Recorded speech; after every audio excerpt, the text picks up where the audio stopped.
G'day, May 40 here. So there was an essay that went viral on Compact magazine by Jacob Savage. So it's just his second essay at Compact, but the Vice President of the United States, J.D. Vance, retweeted it. It's the dominant discussion on the right online this week.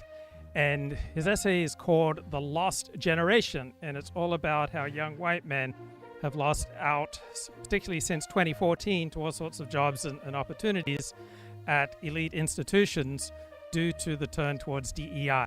So usually when you hear rhetoric about the beauties of diversity, it masks the downsides of diversity. So if you're pro-diversity, it means that you are anti-white.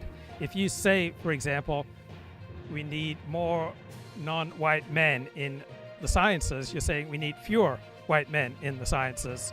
If you're saying we've got too many straight white Christian men in this area of society, you're saying actively that you want to discriminate against such men.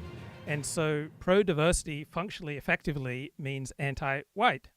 And so you take this beautiful sounding slogan, and it's beautiful in practice for some people, and it's terrible in practice for other people. So some parts of life are zero sum. If you want fewer white men in the sciences, in STEM, then that's bad for those white men. That's bad for their opportunities. And so here is the author, Jacob Savage, and he appears on a podcast hosted here by Isaac.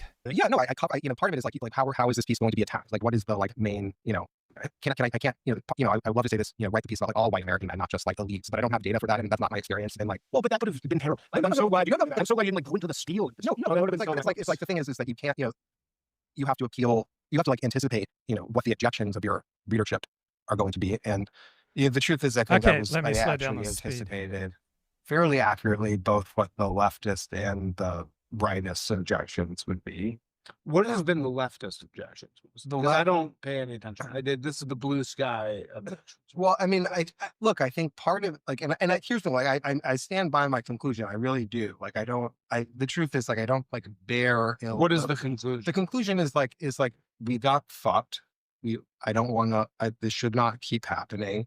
I don't want trials and executions of people who got jobs instead of me. I think some of them actually are perfectly qualified to do it. That some people don't want to. Yeah, but yeah, I didn't take any. I think to tone down the anger element is very important in something like this, because you're just going to alienate people who are otherwise on the fence or sort of have seen it themselves to some degree or other.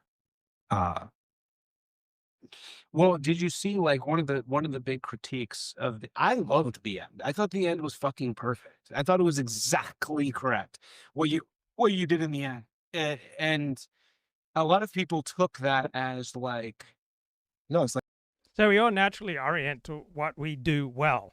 All right, I could be spending this time right now studying Torah or playing basketball or knitting or picking up trash to beautify my neighborhood, but instead I choose to do a live stream on an uncomfortable topic because I feel like I do this well.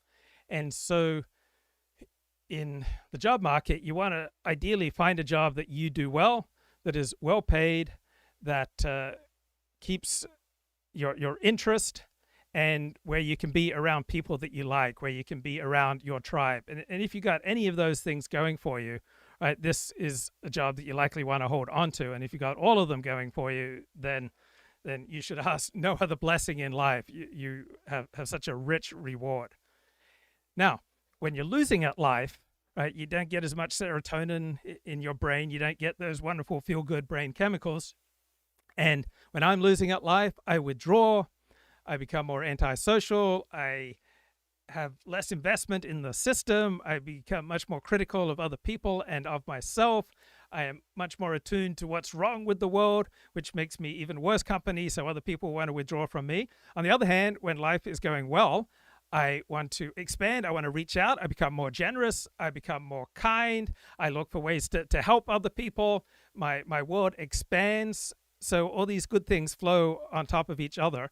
While when I lose at life, I retreat and become much more conspiratorial. You win at life, you're going to be much more invested in the system. And when you're losing at life, you're going to have less and less investment in the system. Like pussying out. Yeah, they took it as you were pussying out. But I thought you were doing the opposite. No, but what I thought you were like what's weird is creating this. You didn't tie it up, right? You didn't tie it up. You didn't say, and then. So the interviewer here has such a strong personality, and Jacob, by comparison, seems so much more retiring. And go vote for your local. The problem with most conversations is exemplified here. In almost all conversations, we simply say what is expected of us. And Isaac is such a strong interviewer, such a strong personality, that he's dominating his interview subject, Jacob Savage. Full congressman. You know what I mean? Like, you didn't give anybody any solution, which was great. Here's the thing. I don't think there's an answer to what happened to us. Yeah. I don't think, like, it's, like, here's the thing. Like, most, like, elite white men are still basically fine.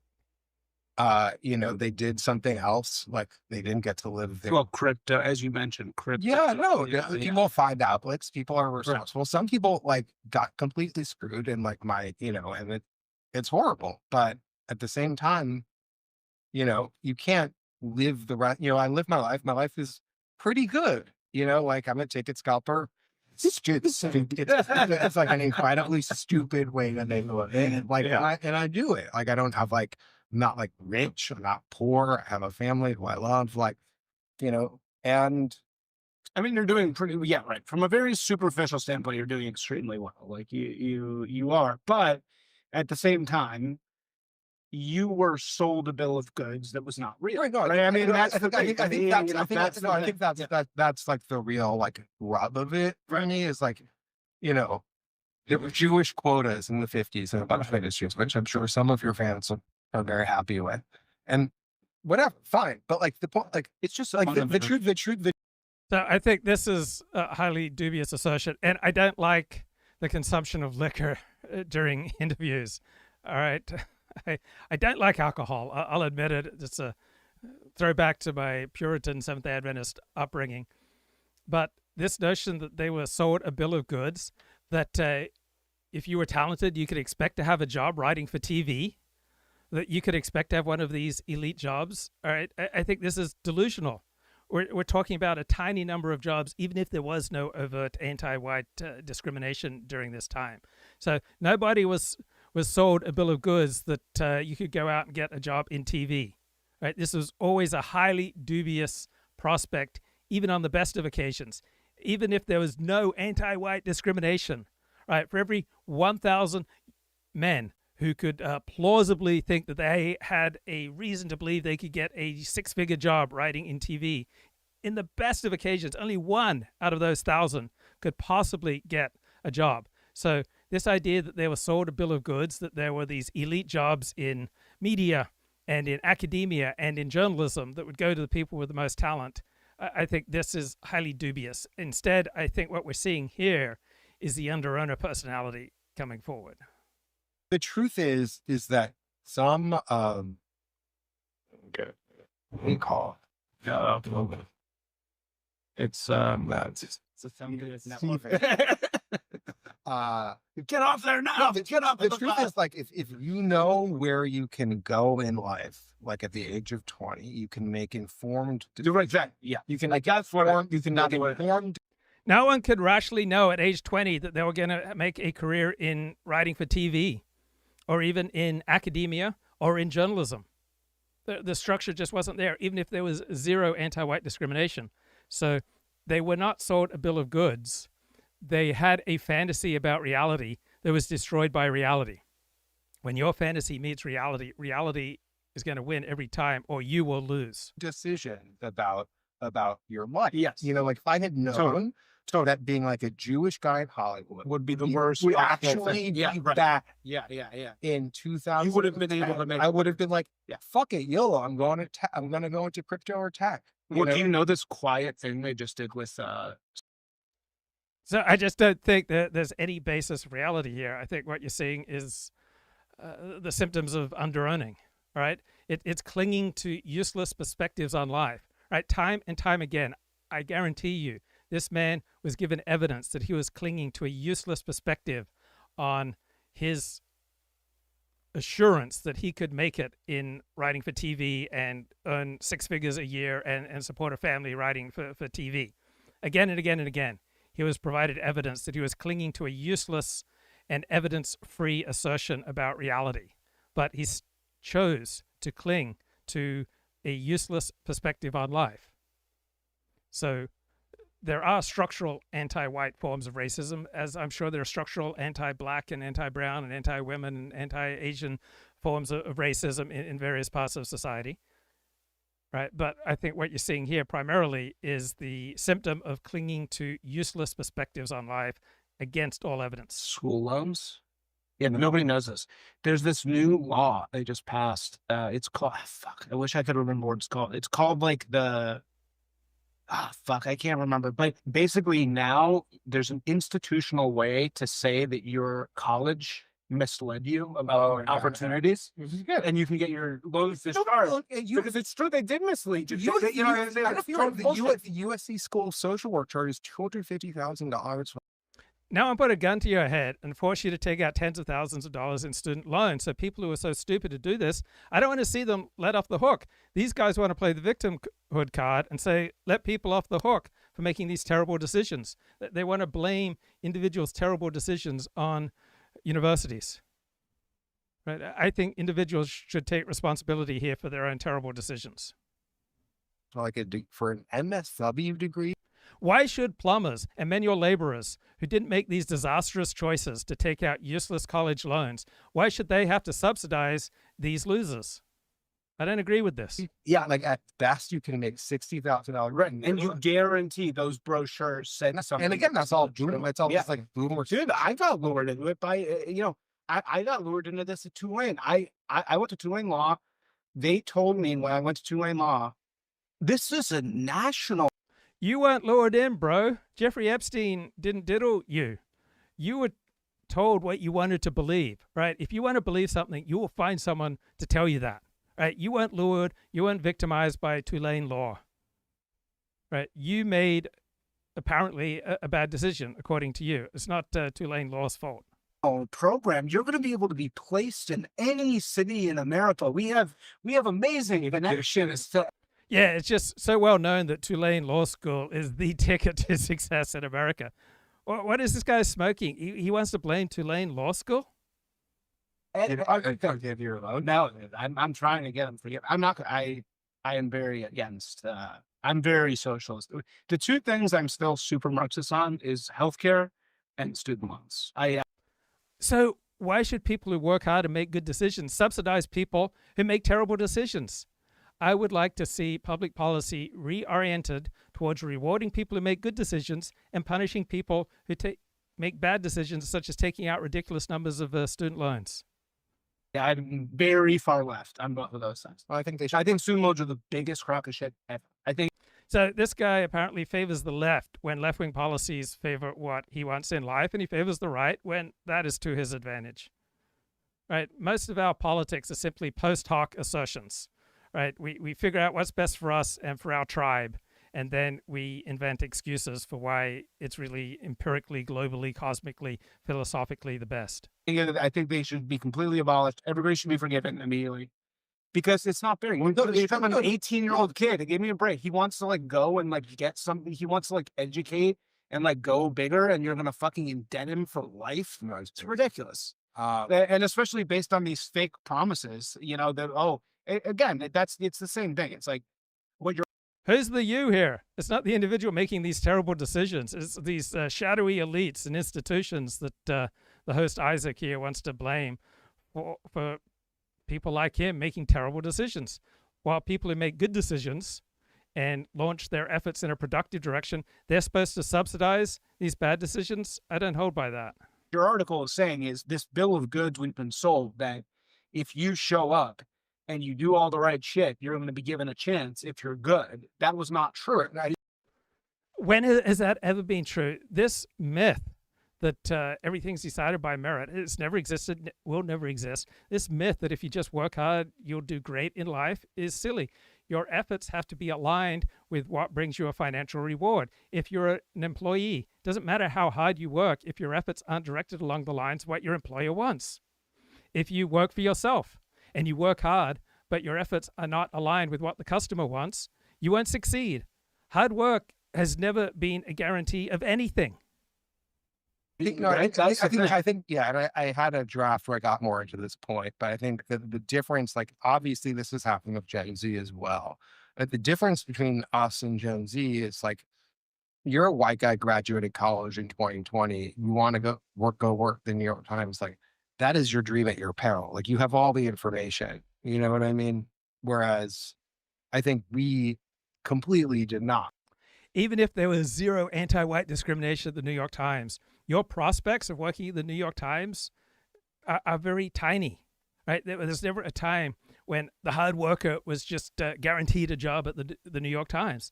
This world never existed, and you were never sold this, right? You chose to believe useless beliefs that were continually invalidated by reality, but you chose to cling on to them. And this is on you. This is not on society. Like, we graduated college thinking Totally the world was like this, like, wide open. Yeah, like 100%. And No one sold you this, right? This is your own delusional choice. yeah, it was not. It was not really. And like, all these Did you know that many men tell women that they love them and they don't truly love them? They just want to have sex with them, right? So women who complain that men misled them into sex, all right? These guys are the equivalent of such women, right? Women lie to get what they want. Men lie to get what they want. Black people, white people, brown people, yellow people, Jews, Christians, non-Christians, Muslims, Shintoists. People are continually deceiving and manipulating and saying things that aren't true to try to achieve what they want.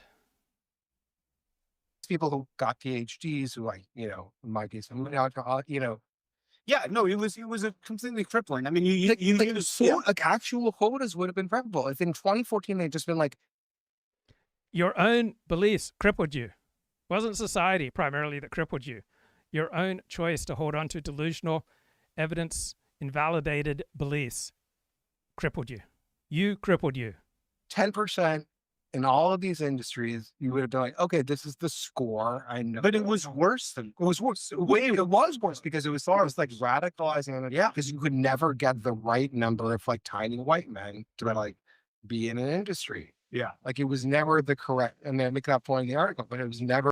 So when you lose at life, when you make terrible decisions, it's always easier to blame other people and blame society rather than take responsibility for your own terrible choices that were made flying in defiance of reality. So often you get negative feedback in life from employers, from bosses, from patrons, from customers, from your church, from your pastor, from your rabbi.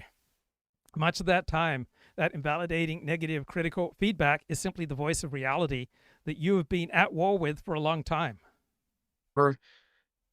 You could never retire boomers fast enough Yeah. to make. To make the numbers look good. Right. You know? It's like, yeah, it's still 40% white male, which is more than their population. Yeah, and that's not fair. Okay, so what I have to ask you, obviously, is the cause.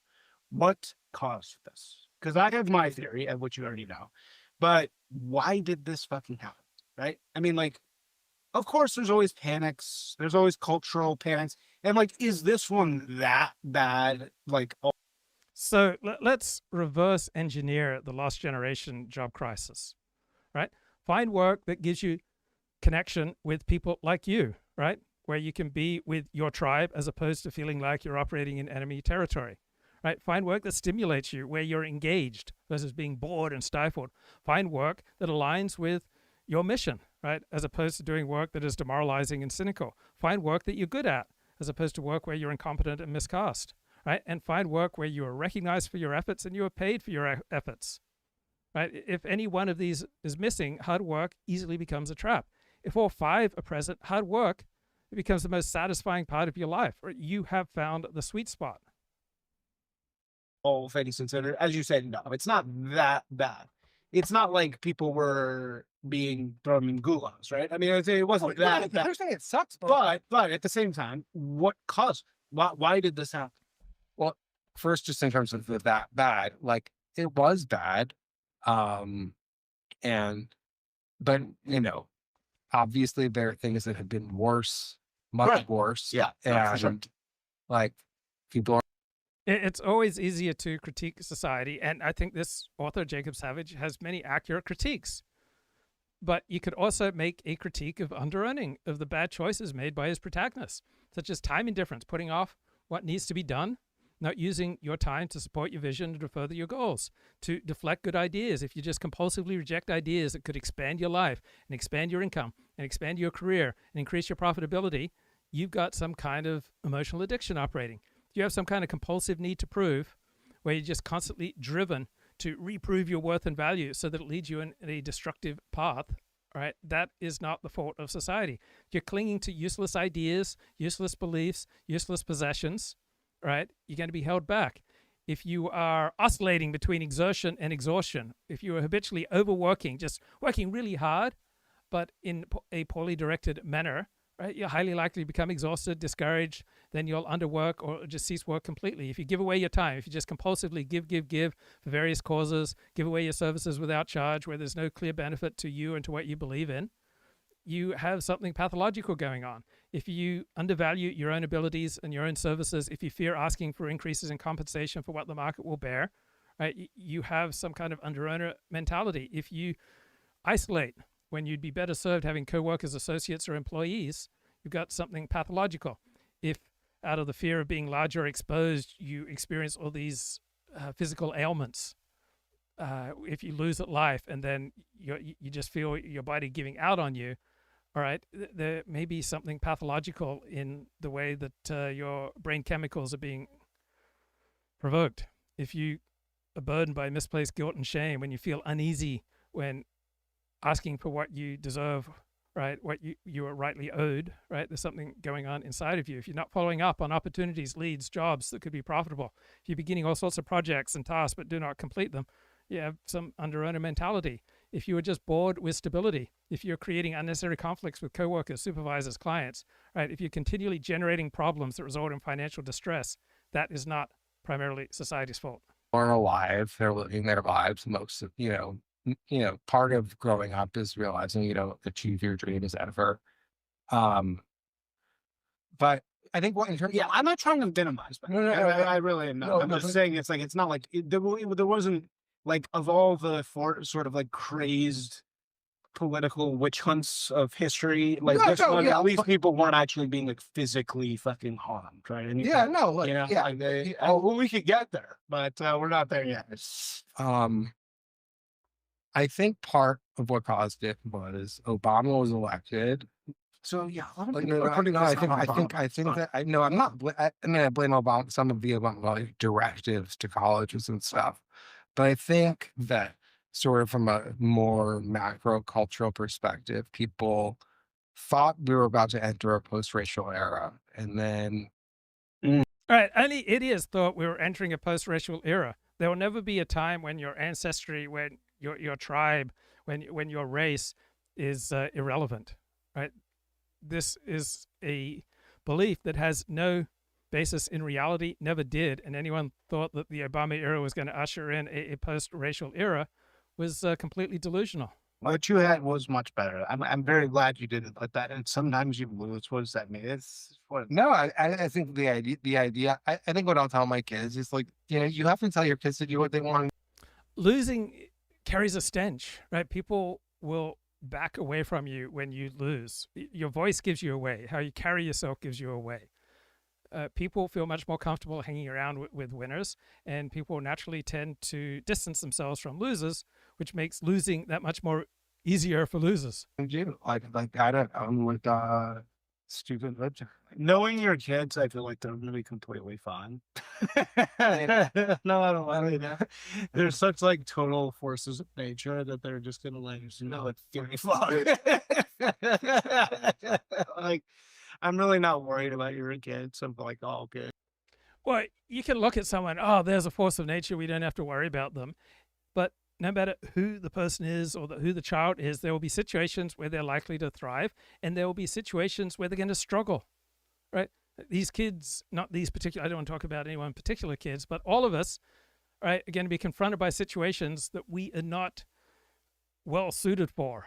And the more time we spend in situations where we are ill suited, the more likely we are to approach disaster, right? Nobody is such a force of nature that they become immune to the power of the situation. But like, yeah.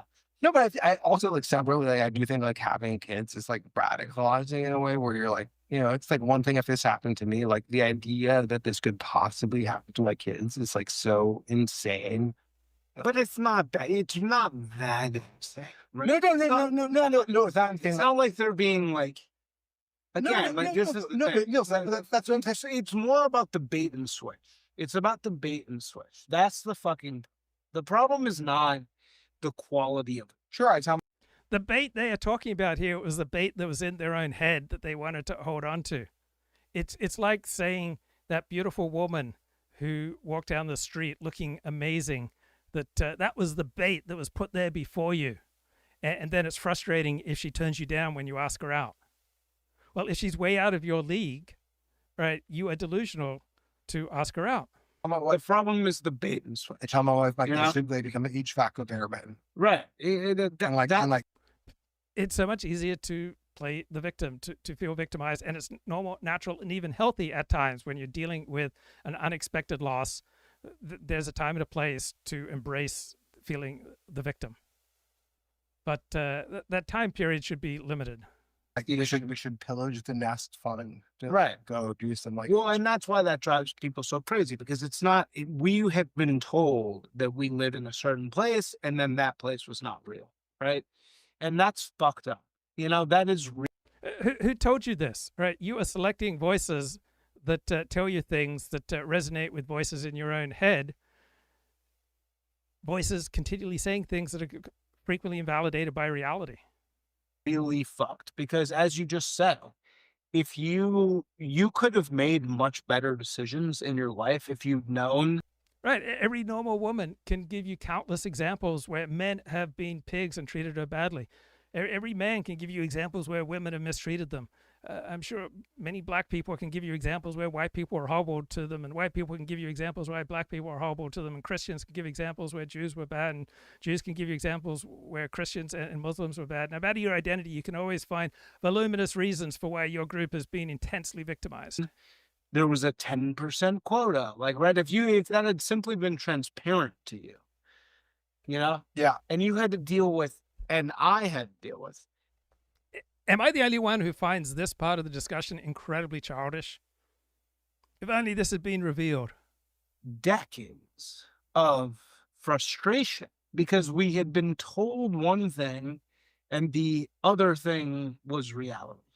You know, and that's fucked up. We all had to spend a decade languishing in shit, right? You know? No one had to spend a decade languishing in feces. You chose to spend a decade languishing in feces because you denied reality 3 times before the cock crowed each day. Basically, like, yeah, we didn't have the opportunity to say, like, okay, there's a quota. You had opportunities that billions of other people didn't have, but you had fewer opportunities that some people in your position did have 20 years before you. All right, the world is kind to us, disproportionately kind to us, and at times, and do we feel gratitude for that, or do we only focus on where we get the short end of the stick? We're gonna go around right. If they just transparent, you're right. But the truth is, like, and I do blame myself because, like, they told me in most ways they told us, like, they didn't tell us, like who told Jacob Savage you are on a path to a 6-figure TV writer job and you can feel confident in that? I'm pretty sure nobody told him that explicitly. No, they didn't tell me, man. No, but like you like got the sense, like, no. That's why your article's so powerful, because people like me didn't really think about it until I didn't really start. People don't like to think about their limitations. People don't like to think about painful reality. That's not necessarily the system's fault. been talking to me about this. And then I started being like, oh shit, I got fucked by this. I got fucked really bad. Yeah, and how many people did you F, right? I know I have often F'd people, right? I have often been the victimizer. I have often been the bad guy. I've often been the person who's brought down the mood of other people. I've often been the person who has reduced the quality of work or the quality of life, right? I have made mistakes, and at times then I have been victimized. So it's easy to find examples of where forces outside of yourself have effed you over. Right? Much more painful to face up to those times when you've effed other people over. I did everything I was supposed to do, just like you, right? I fucking killed it in law school. I was at the top. I passed the bar. I did every single fucking thing I was supposed to do. And I still got fucked, right? So, like, that's the, you know. Yes. So I'm sure he can find 100 reasons and 100 examples of why he was screwed over. And if he thinks more deeply about it, he can find 100 examples of where he screwed other people over. And he should be able to find hundreds of examples of where he should have tremendous gratitude.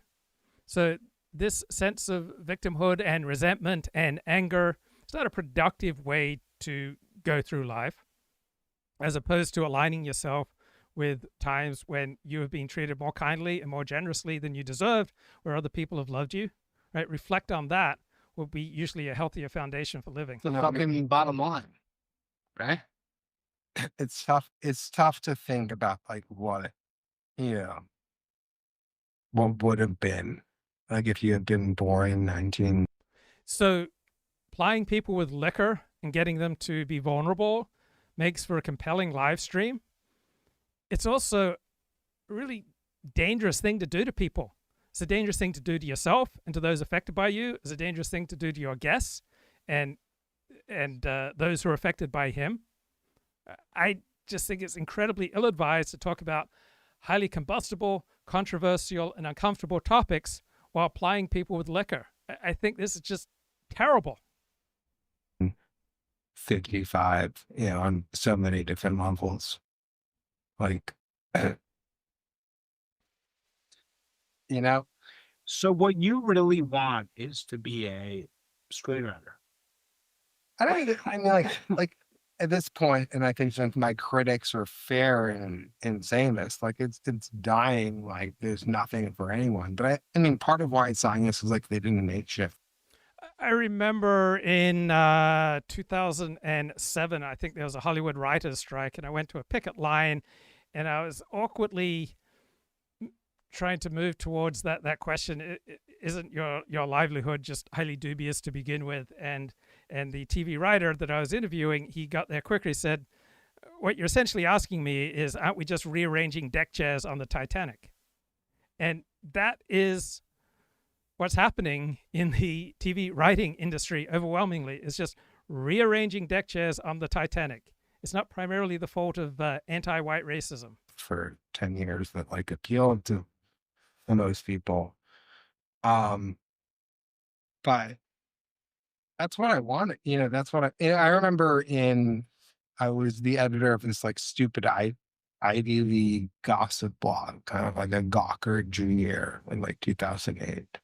And I thought at the time, like, oh man, you know, these, you know, I don't want to be writing about the people like doing things. I want to be just like the guy making the movie or making the TV show. And yeah, when you're winning at a status game, you don't want to think of it as a status game. You just want to think it's a meritocratic reward for your efforts. If you're losing at the status game, then you're heavily incentivized to talk about what a stupid status game we've got going here. So this is a powerful essay. Strongly recommend it. For all my criticisms of the author of the essay, strongly recommend it. It provoked all sorts of thoughtful live streams. Here's a bloke, Nick Fuentes, served in the armed forces, apparently overseas, did a video, DEI in the last generation of young white men. And again, I'm not arguing that there's no group that cannot make a substantial case for their own victimhood, whether white men, black men, Latino men, Asian men. Every group can find plentiful reasons for why they've been victimized. Speaking of another industry that was just consumed with DEI, when I became the chair of the subcommittee on higher education, the Virginia House of Delegates, the first thing the head of Chev wanted to talk to me about, which Chev is like our organization, which kind of covers all of it, was their commitment to equity. And I remember looking at him and going, tell me what you mean. Right? There was this idea. And look, I'm not saying. So a commitment to equity in practice means anti-white discrimination. And you can make a case for discriminating against white people, right? But pro-diversity, equity, inclusion in practical effect means anti-white. He was a bad guy. I'm just saying that it was fascinating to me that there was this automatic assumption. I had been put as the chair of the subcommittee to send higher ed a message that we were kind of pissed. And yet the first thing in there is, Nick, we just want you to, Delegate Freitas, we just want you to understand we are absolutely committed to equity. What do you mean by that? And it was interesting because it was this long conversation about disparity. And as he's explaining the equity process, I looked at him, I said, so let me see if I understand this correctly. My daughter, who's about to graduate high school, is a white woman. Are you So the more intense your in-group identity, the more likely you are to talk about how much you hate out-groups, right? If you've got an intense white identity, you're much more likely to talk about how you hate non-whites. If you've got an intense Black or Asian or Latino identity, you're more likely to talk about your negative feelings and resentments towards the white power structure. telling me that she is going to have a harder time getting into college because her mother and I are both white, because we stayed together and didn't get a divorce, because we didn't beat or abuse her, because we worked hard our entire lives to reach a certain income bracket where we're not wealthy, but by the same token, we're not impoverished. So essentially, because her mother and I worked incredibly. So here's my big problem with promotion of DEI when it comes at the expense of excellence, right? It doesn't incentivize people to pursue excellence as much as they should. Now, there are many examples of where diversity has improved the quality of perhaps restaurants and sports and maybe more diverse teams in certain settings. They make better decisions, right? I'm completely open to there are many obvious benefits to diversity, and there are also costs, right? If you have less social cohesion, less social trust, people will work together less efficiently. On the other hand, getting those diverse perspectives, right, may make the team more effective. Hard to provide her. Right. I want to go where the evidence leads. I want excellence. I want social cohesion. I want social trust. I want a higher quality of life. And whatever leads to those things, I support. With a good childhood and good opportunities, she will now be disadvantaged when it comes to admissions. Is that your concept of equity? Well, no. Okay, but is that the practical effect of what will happen when she applies? Perverse incentives. I said, so essentially what you're telling me is I should go tell my wife right now we're getting a divorce so that she can go up in the admissions calculation. Well, all we're trying to do is we're trying to give students that when. So when we reduce the incentives for excellence, when we reduce the rewards for doing the right thing, when we increase the rewards for doing the wrong thing, we get less excellence. So I am hostile to a push for diversity, equity, inclusion when it reduces quality, when it gives reasons for people to have less and less trust in each other and in our institutions. So some parts of America where you have the most push for diversity, equity, inclusion, you have lower quality product. Go to the post office, go to the DMV. There's been a decline in the quality of TV writing and movie writing and novels over the past 10 years.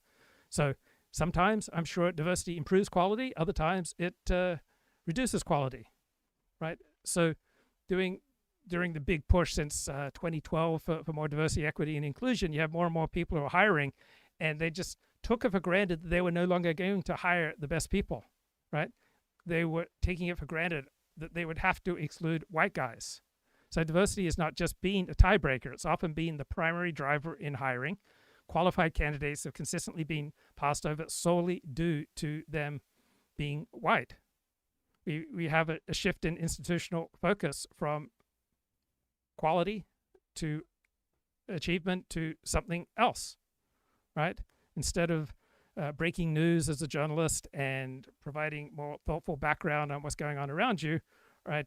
Journalism has often degraded into political activism, Many institutions have been promoting optics over data and excellence. And so much of the reason Americans have lost trust in our institutions is that our institutions are less effective. And part of the reason that our institutions are less effective is when diversity, equity, inclusion has been pushed at the price of excellence. Don't traditionally have the same advantages. I get that. I get that. I'm even sympathetic to this idea that people, through no fault of their own, who were put in bad conditions, have an opportunity to be able to attend college. I'm sympathetic to that. The problem is you are creating a perverse incentive structure. You are not just providing opportunities to people that we could all be sympathetic with. You are creating conditions whereby we grade who gets opportunities, and you're disadvantaging people, and you are telling parents and students that the less they achieve, that the more chaos reigned within their households, or the less white they can be on their entrance exams, the greater their probability of admission. You're doing this in the name of equity? What do you think you're going to achieve through this? And he was almost like, well, there's just no way around it. We have to do it. Well, I can tell you those bills died in my committee, but they're going to pass now. But they're going to pass now. This is the last part of this segment about media, this Andrew's story here, and I'll reveal what happened to him. So this essay in Compact Magazine, The Lost Generation by Jacob Savage, it focuses just on three industries: the media industry, the journalism industry, and the academia industry. And so if we try to aggregate the total number of lost positions due to this anti-white discrimination, we're talking about approximately 2,000 jobs a year. So over the course of the Lost Generation decade, we're talking about 20,000 at most career-defining jobs that would likely have gone to white men under the hiring standards pre-2012. So even without this type of racial discrimination, at best, out of every 1,000 aspirants to these dream jobs, only one person in 1,000 will ever get them. Right? There's no strong reason to believe that once you graduate from college that you have a better than even chance of working in TV, writing for TV. So I asked Gemini, where has diversity made things better? I think about the Premier League, the top soccer league in the world, and the intensity and the quality of play has dramatically increased as the Premier League has become more black and more diverse. Now, I hear all the time that more immigration leads to higher quality restaurants. I'm not a foodie, but I'm willing to accept that that's true. So I asked Gemini, where else has diversity improved the quality? And so it says science and academic research, right? Papers written by more diverse groups receive more citations than those written by homogeneous teams.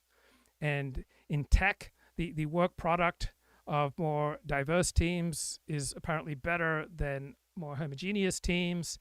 And in corporate strategy, there's a McKinsey Diversity Matters series that finds that more diverse companies are more likely to be profitable.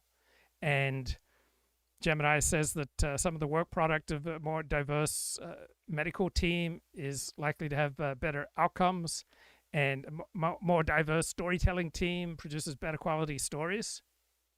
Okay, so those are the arguments that Gemini gave me, and I pushed back. Well, wait, wasn't that McKinsey study on diversity debunked? Yes, it was. Gemini admits that it was debunked. So one of the key arguments that Gemini was trying to offer me about how diversity produces better business outcomes didn't pass replication.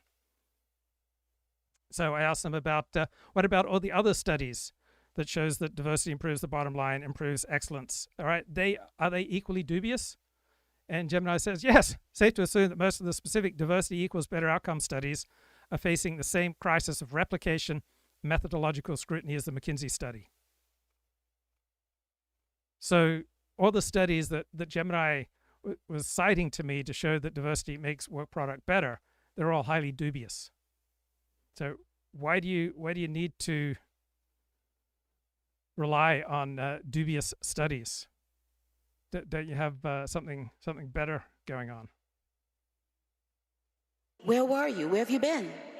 I've been waiting on you. And since that moment that God had that conversation with me, I've been in such a better space, because now it's just, I'm thinking about, is God pleased with this? Not if the bullies and uglies are pleased, but if God is pleased. And when you have that personal relationship with God, guess what? Even in school, he's there. Wherever you are and whenever you need it, you have something that you can tap into immediately. It's immediate. You don't have to leave a message. He's not going to call you back. He's there immediately. As soon as you call on him, on the first ring, he's going to answer. And I want you guys to remember that. You're young, and first of all, I want to say, I'm proud of you guys. This is a major, to be so young, for you guys that are in college, to be so young and to care this much, this early in your life, it tells us how smart you are, and it tells us that there's hope for our future. So God bless you. Congratulations, you guys. You're amazing.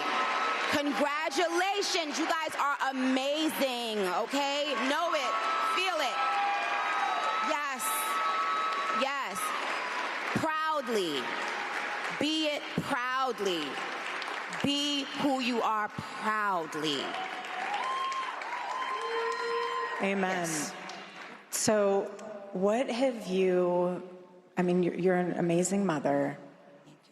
What have you seen that has been a struggle for young women today? And then also, since both of us have little boys, I would love for you to also talk about the male side of that question as well. So conservative culture became more dominant in 2024 prior to Donald Trump's election. Ezra Klein's got an article in the New York Times today saying that the Trump vibe shift has gone in the opposite direction. There's no longer a Trump vibe shift. I'm not so sure. I am surprised how much the Overton window has expanded. One example is how freely and openly Gemini, chatbot, and ChatGPT are willing to engage with ideas that were considered outside of the Overton window. Right, Gemini will engage with the ideas of Charles Murray or Steve Saylor or Christopher Caldwell, and won't rely on calling these people, bad names. It will just engage straightforward with an essay by Yggdrasil, right, a nationalist thinker who was a voluminous writer in the late 1990s, and Gemini has no problem taking up these dissident nationalist challenges. It was absolutely deliberate. And again, there's going to be people that say, oh, poor, because this is always the response that you get, especially from poor fragile white males, especially from liberal women, and it's a very dangerous thing to confess vulnerability, and you can be hurt by it, right? People will often use it against you. People will put you down. It's takes very good judgment to recognize when you're in a situation where it's appropriate to be vulnerable. And arguably, especially from liberal white women, when he talks about that whole snapping and the clapping back. And, I know exactly what he's speaking about. And the bird hand and the whole deal. It was, it really was, everybody was celebrating the demise of white men, not because of something that they had done wrong as individuals, but just as a category. In fact, there was an interesting case of a popular YouTube channel.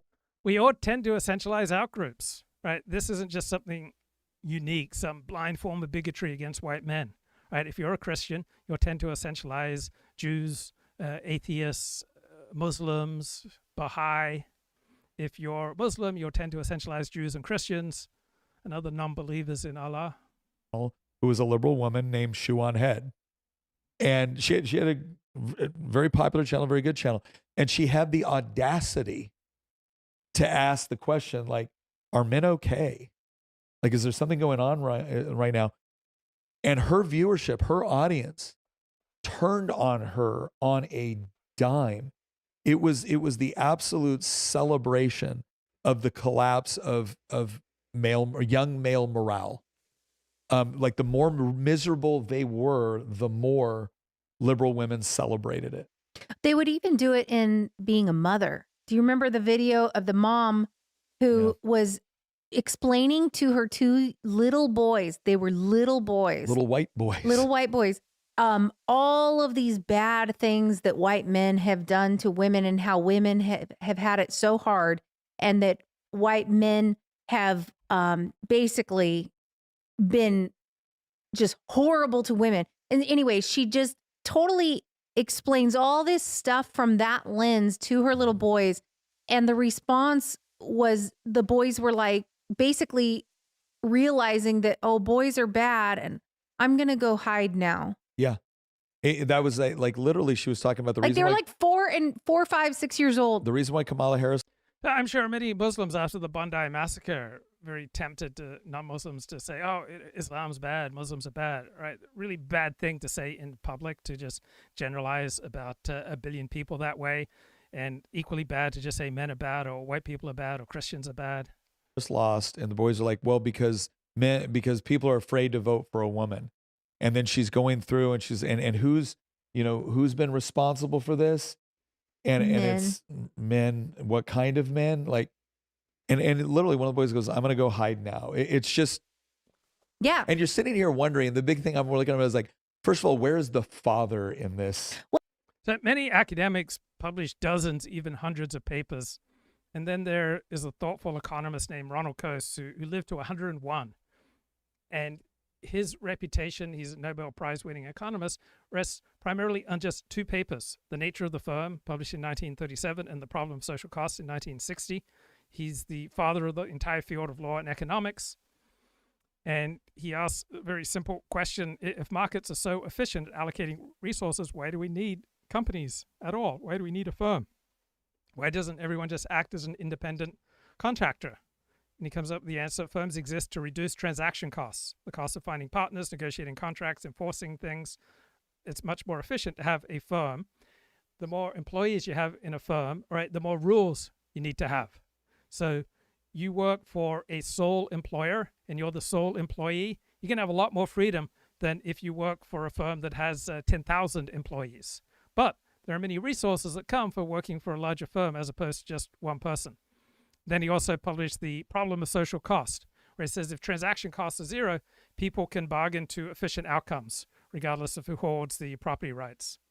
So he said, if you torture the data long enough, it will confess, right? You can manipulate statistics to tell you anything that you want. Well, Exchange. first of all, I'm just glad that that woman gave those boys a chance to live and didn't abort them first. Yeah. I mean, that's kind of your first hurdle. They But made this it is through. this they is made cruel it through and that. sadistic, is Oh, what yeah. this Yeah, is. they made it through that. So let's go ahead and make them feel like the most scuzzy people in the world.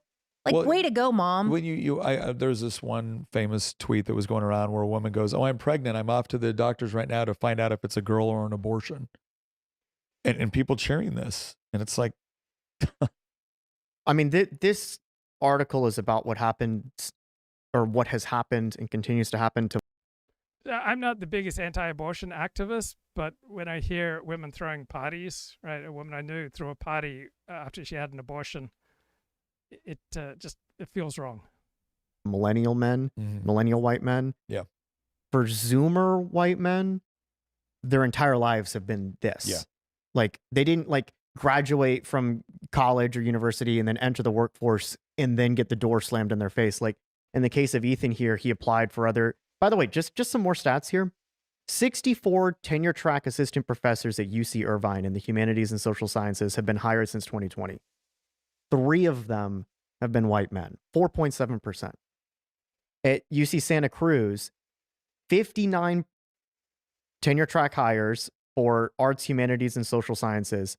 2 of them are white men. 3%. Remember, they're a third of the entire population, and they're getting 3% of the job offers at elite institutions within the University of California system.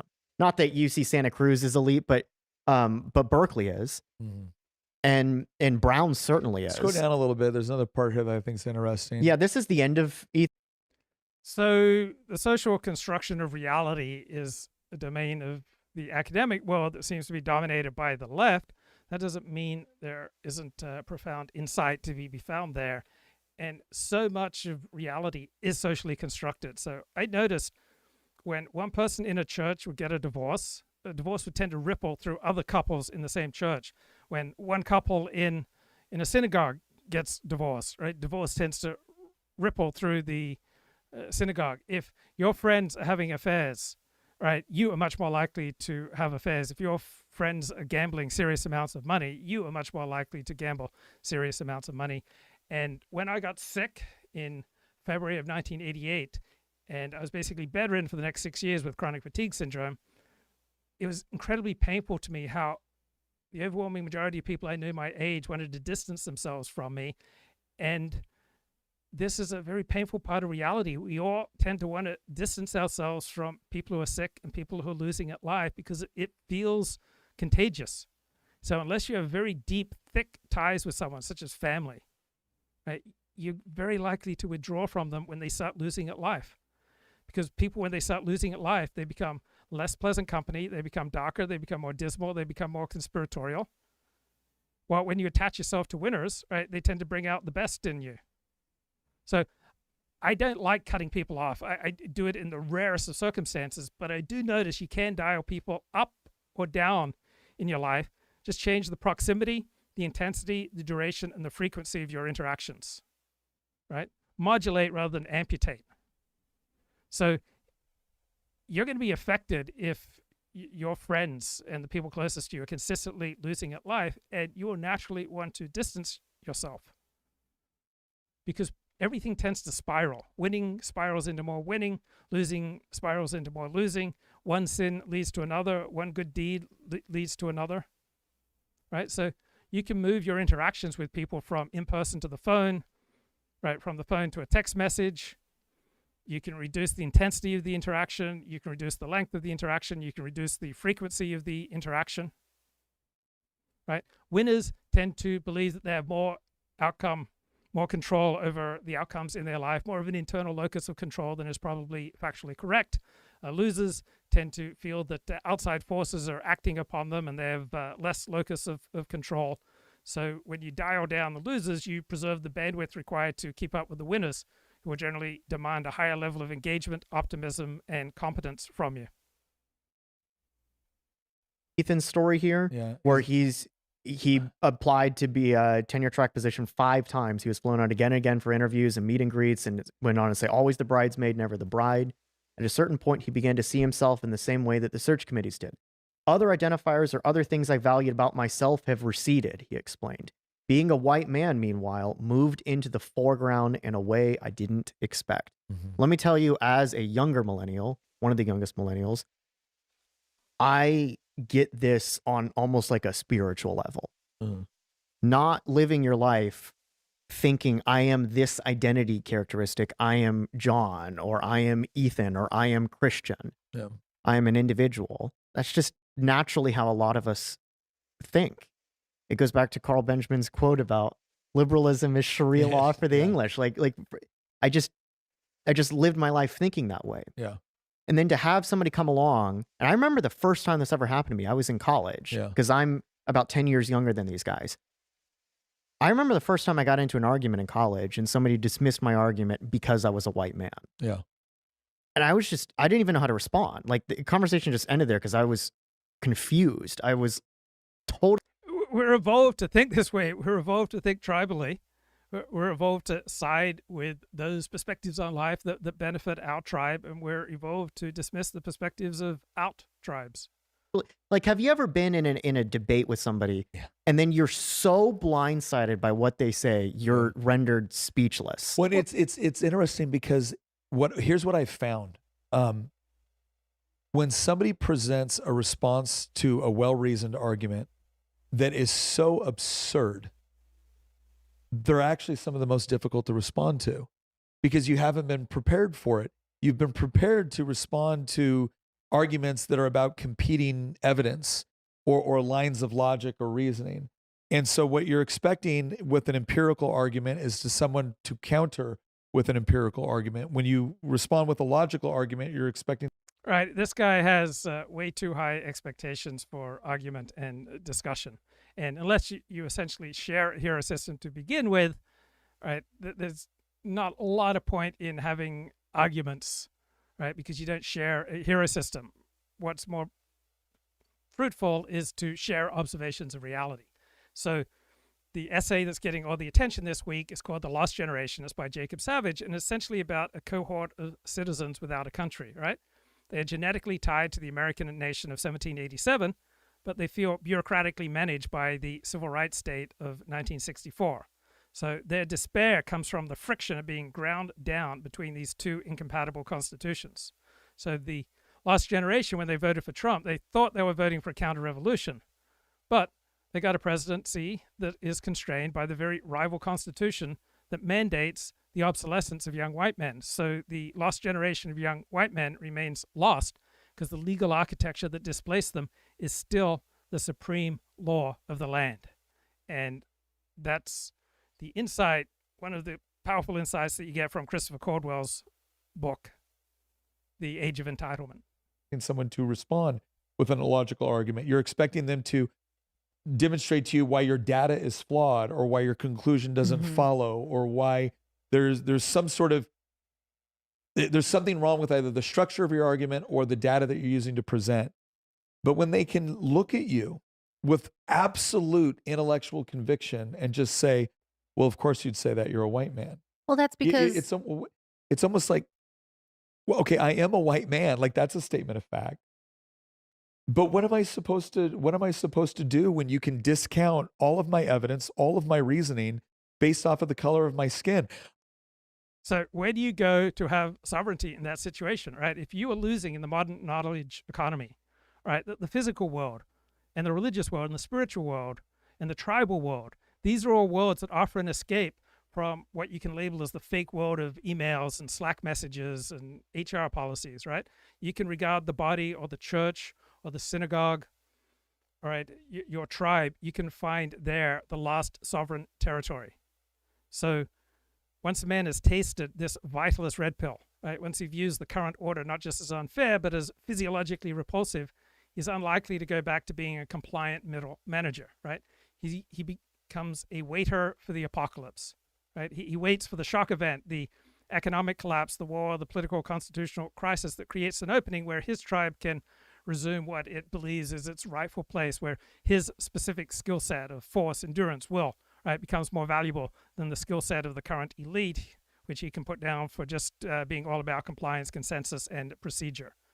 So if business and entertainment and journalism and the academy are not places where you can exercise your sovereignty, right, maybe the body and the tribe and the church can become, right, your refuge where you can exercise some sovereignty. I was taught my entire life that was wrong. Don't do that. It's inappropriate. It's racist. And now I'm being told, no. It's racist if you do it. It's perfectly justifiable if everyone does it to you. Well, and logic and facts and all of that type of like scientific method, all of that, those are things that the patriarchy, those are attributes of whiteness. And so Irving Kristol, the godfather of neoconservatism, had a popular phrase: a neoconservative is a liberal who has been mugged by reality. And if you want to update this phrase for the specific context described in this Jacob Savage essay on the Lost Generation, right, you could say conservative is a liberal who got mugged by human resources, or a conservative is a liberal who got equityed out of a job, or conservative is a liberal whose resume hit a diversity filter, or conservative is a liberal who tried to enter the corporate workforce in the 2020s. So the structure of Irving Kristol's original aphorism relied on a specific psychological pivot, right? Stage one, liberal, you hold these abstract ideals about society, benevolence towards poor people and the unfortunate, and a commitment to historic justice and equality. That's now the dominant ethos since 2014. Then something happens, right? You suffer some kind of personal loss through the implementation or reality of your ideals, right? It might be crime, you're a victim of crime, or you're a victim of DEI. So now a person, after being mugged by reality, tries to recenter himself and look for where he can develop a more productive worldview. So we have a transition from the old right of neoconservatism to the new right, which is much more nationalist. And it represents this fundamental shift in identifying the source of danger. So in the 1960s and 70s, the source of danger was crime. And the problem was the government was incompetent or absent. Now the complaint is the government is too present, that the corporate sector has been weaponized against them. So in the 1960s, neoconservatives rebelled at the chaos from below. Now many young white men are rebelling at what they see as the tyranny from above, right? So for the old right in the 1970s, the threat came from below. The threat was crime and mugging and street chaos. And the conservative argument was liberal permissiveness has allowed crime to fester. The state is failing at its most basic Hobbesian duty to protect the citizen from physical violence.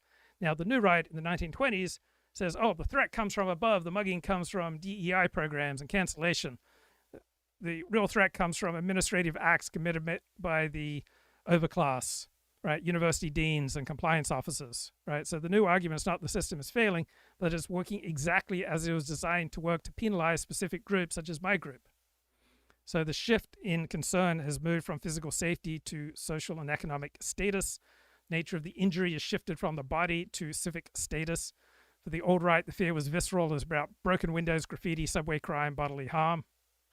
Right, the new right, the fear is existential and economic. It's about being rendered unemployable, unbankable, and socially ostracized. So the reality mugging that young white men are complaining about these days is recognizing that their citizenship and their merit is now considered irrelevant because of his demographic classification. So now the antagonist has shifted from the thug to the manager, to the dean, to the mid-level bureaucrat, to the commissar, to the trust and safety officer. So in the neoconservative view, liberals were naive. They thought criminals could be rehabilitated with social programs. In the conservative view, the liberal is a useful idiot whose bleeding heart causes chaos. Now, in the new nationalist view, liberals and the progressive woke elite are malicious. They don't mistakenly exclude the legacy American demographic. They do it on purpose to achieve a transfer of power.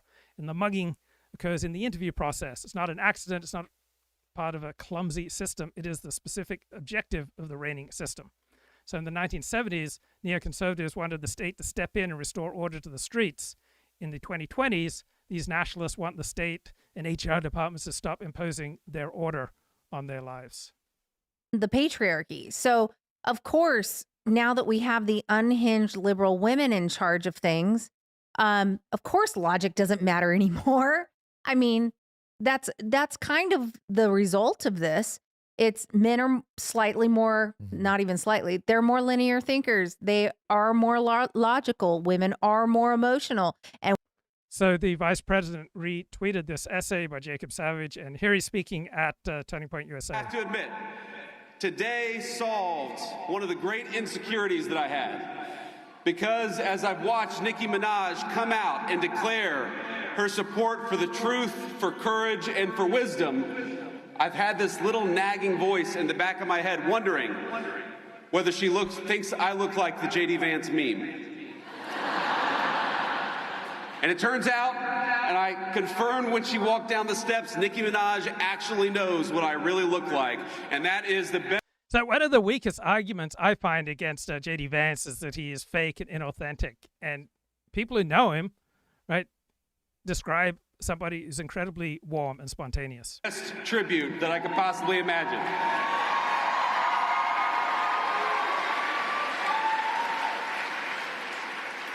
I have to start off with a note of gratitude. Erica, I cannot thank you enough for your strength, your grace, and your kind words of support for this administration and for me personally.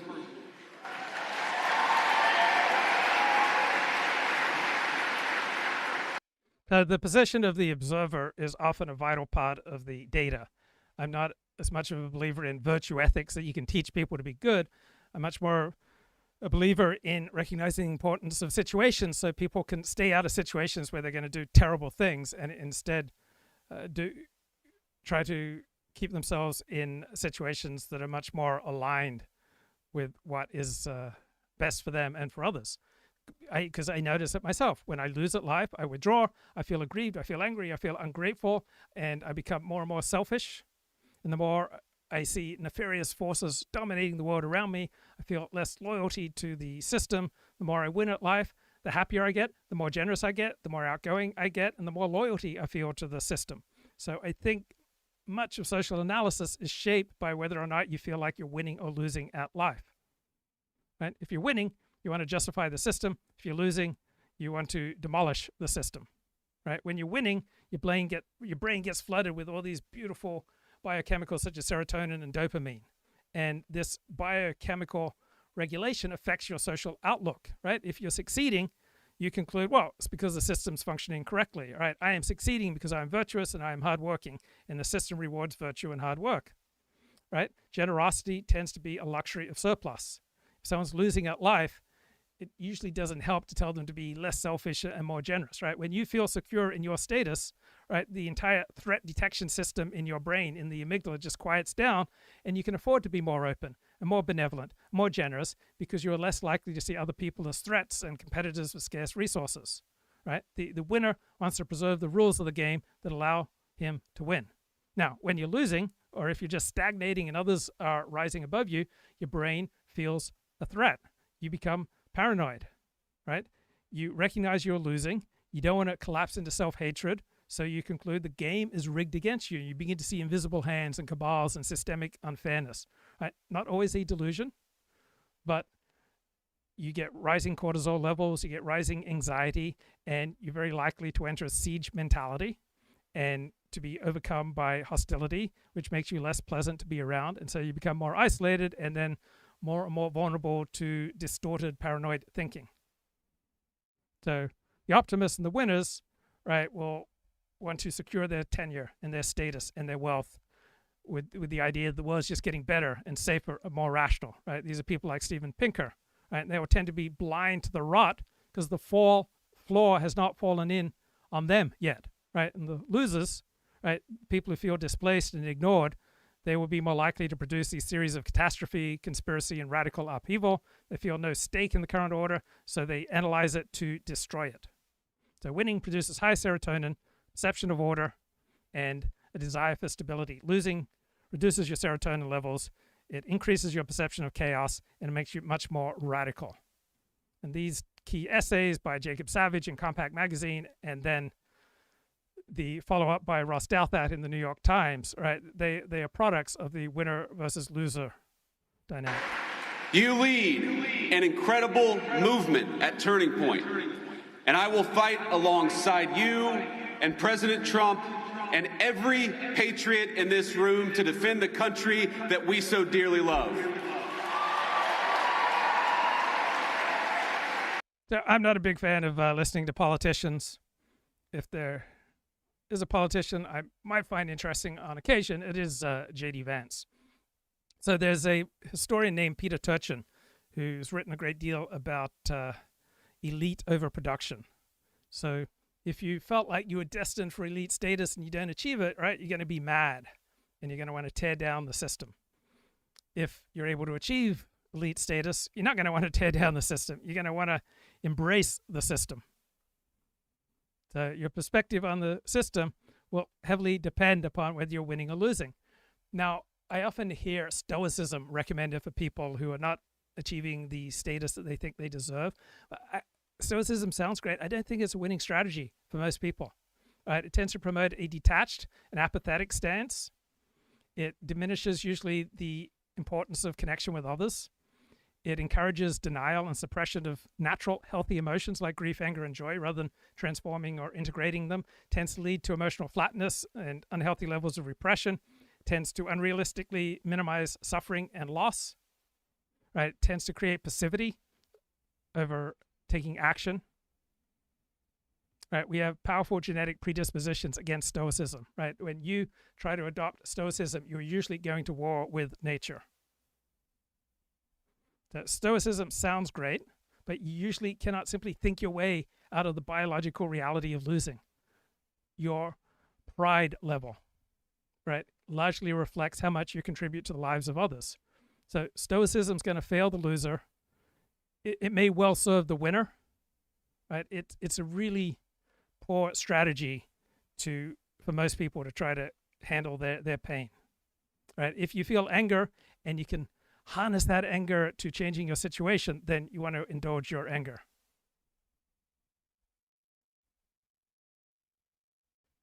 accusations out of the way, it has come to my attention that the most important thing to do at this point is combat the influence of Nick Fuentes. He is a danger and a threat, and my desire is to rob Nick Fuentes of his only good talking points, the things that are verifiably true, so that all he's left with is the deranged anti-Semitic Jew hatred, which he certainly fosters and spews. And so I would like to see him fall from glory, and that is my mission.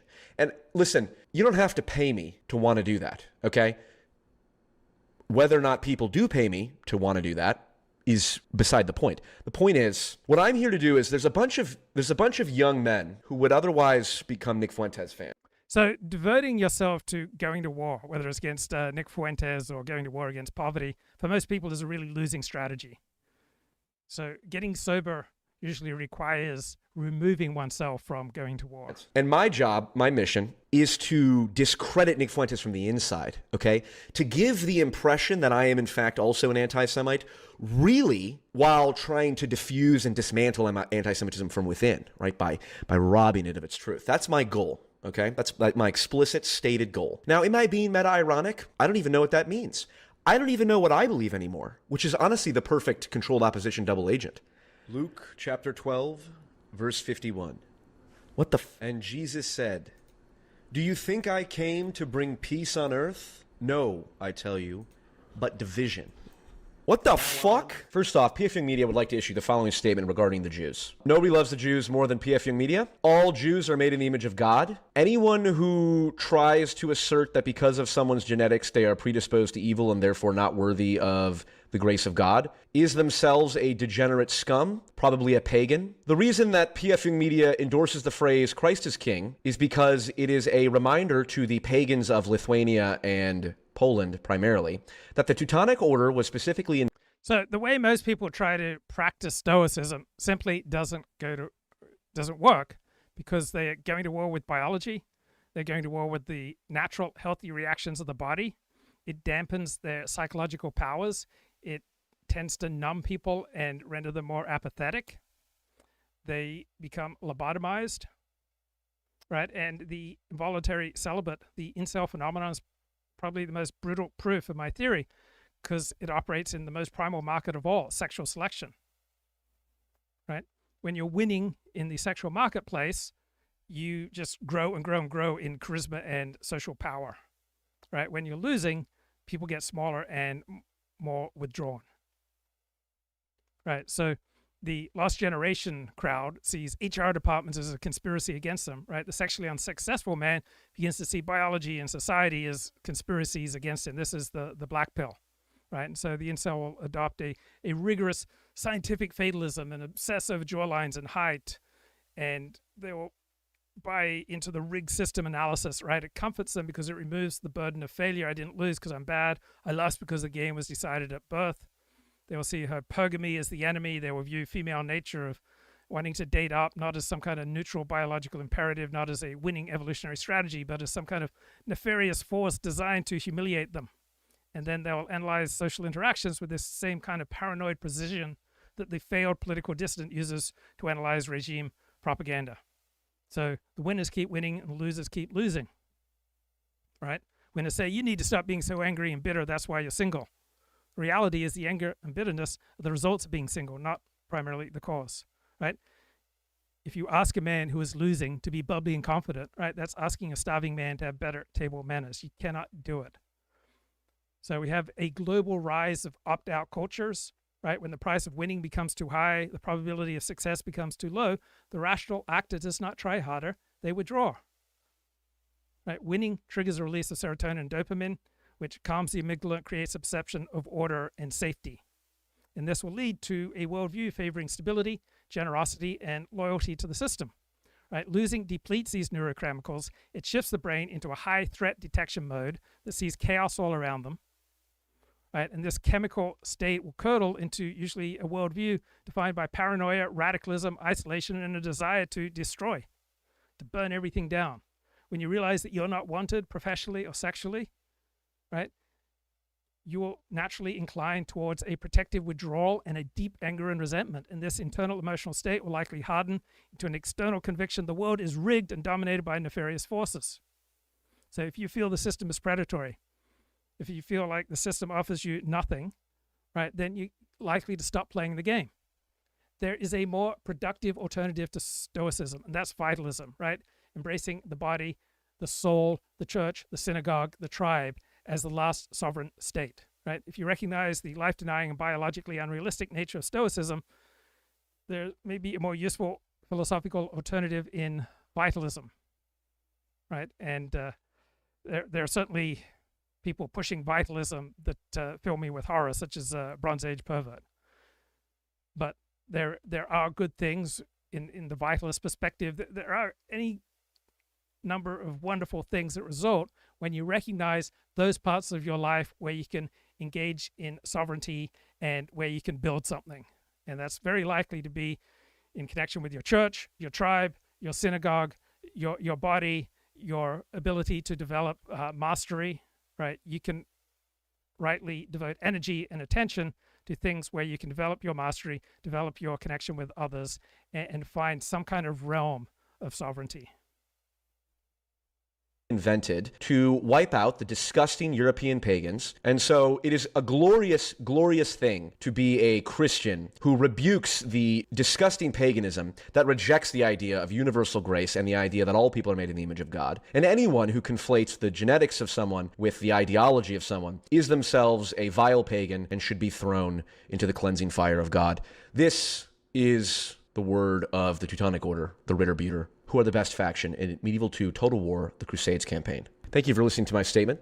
Let's begin. This is Rabbi Yehuda Kapulin, Trump's pick for U.S. anti-Semitism czar. Says the State Department is going to have a whole division to battling anti-Semitism on the internet. Let's watch. The president is sending a very strong message. Think about it. Ironically, I get off a plane. I am the president's representative, and I am walking off with a yarmulke, and I have kosher food, and embassies will have kosher food. It is a game changer. The appointment is a game changer. And it's not about history. It's about education. And how do we educate? Indonesia has 350 million. Right, this is just stupidity. You can't educate people out of hating another tribe because we are wired to hate those who are different from us when they threaten us, right?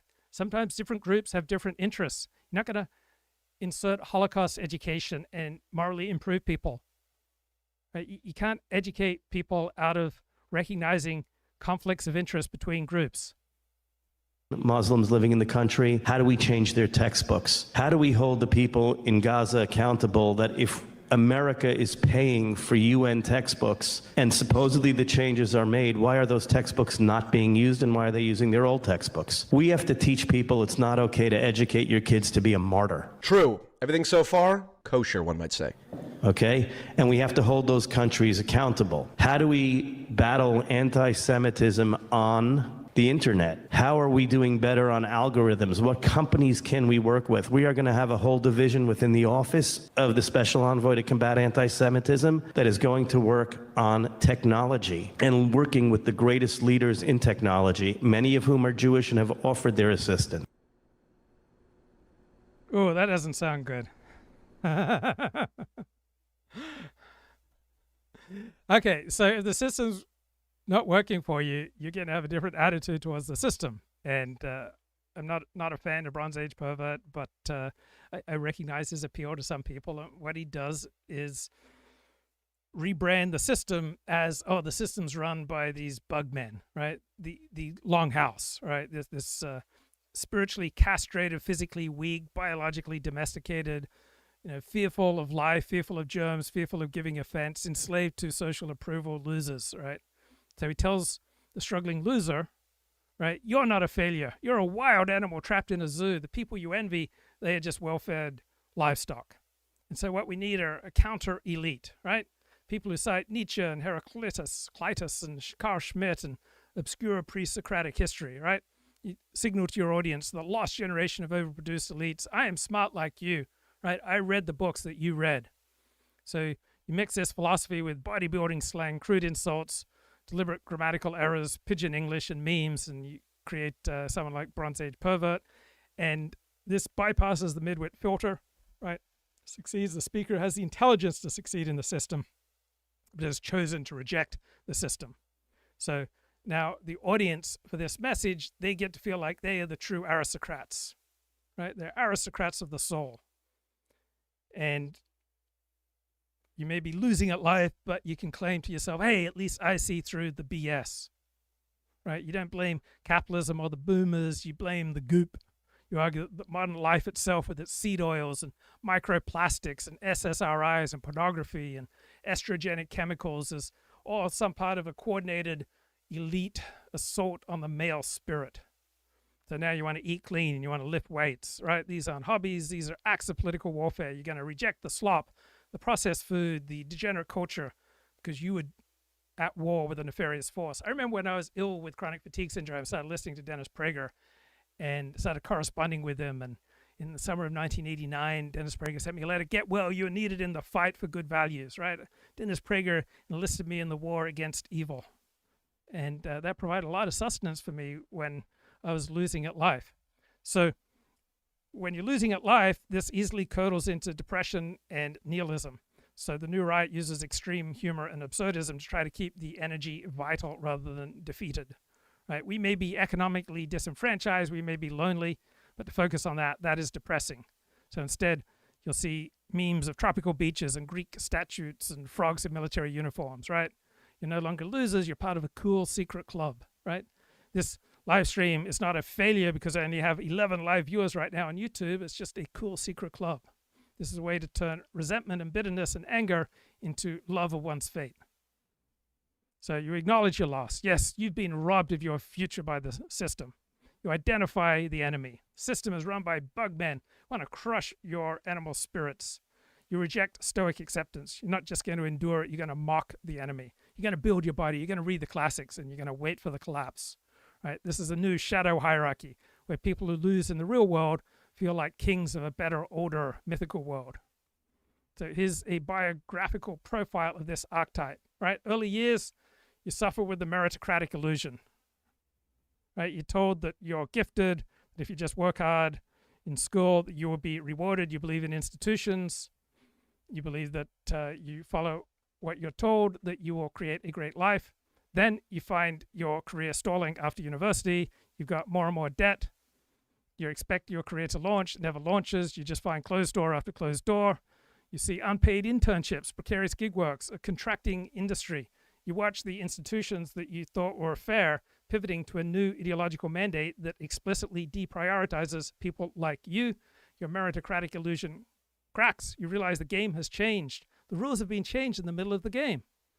So you descend into a loser psychology, right? Your serotonin has gone down. You're working a job that you're overqualified for. You have all these roommates. You face a dating market where your lack of status makes you invisible to the women that you most want, right? Your brain enters a high threat, low resource mode.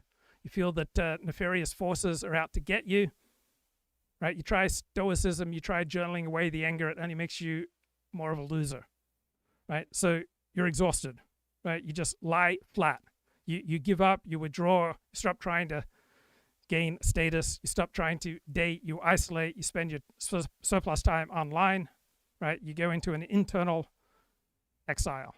Then you discover the new right or the distant sphere, right? You listen to podcasts that mock the people that you used to envy. You hear that your own anger is not a sickness, it is energy. Stop seeing yourself as a loser, you start adopting the barbarian identity, right? You stop seeing yourself as a failed journalist, start viewing yourself as a spiritual aristocrat in exile. Join a gym, becomes your new church. You channel your aggrieved energy into lifting weights, right? You use testosterone replacement therapy to create a winner's chemistry. You adopt a rigid diet. You reject the slop of the modern world. You become physically imposing, right? You create a visible separation between yourself and the soft society around you. You're no longer generous or loyal to the system. You're now a radical, waiting for the longhouse to collapse. You're waiting for feminism to collapse, DEI to collapse. So in this new mythical hierarchy, right, people like you will replace the losers, right? This is the counter-elite. It's the single most dangerous class for any regime. They usually don't reintegrate into polite society quietly. What? work on technology and working with the greatest leaders in technology, many of whom are Jewish and have offered their assistance. The office is going to be revamped entirely to be one of the highest profile offices in the State Department because that's what the secretary wants and that's what the president wants. So we are going to have a very, very strong mandate on education, on protecting people, and how are we able to make a huge difference in combating what goes on. Okay, so Special Envoy to the President of the United States is saying he's going to work with the leaders of technology, because they're Jewish, in order to combat anti-Semitism online. Interesting. Okay, so I was under the impression that anti-Semitism online doesn't mean anything. Nobody cares about this issue. It doesn't affect the public. So then why are we now entertaining the prospect of mass digital surveillance in order to combat a national security threat? Now, of course, surely no one is talking about anti-Semitism as a national security threat, right? And surely no one in that realm. So why do very smart people like this rabbi say really stupid things?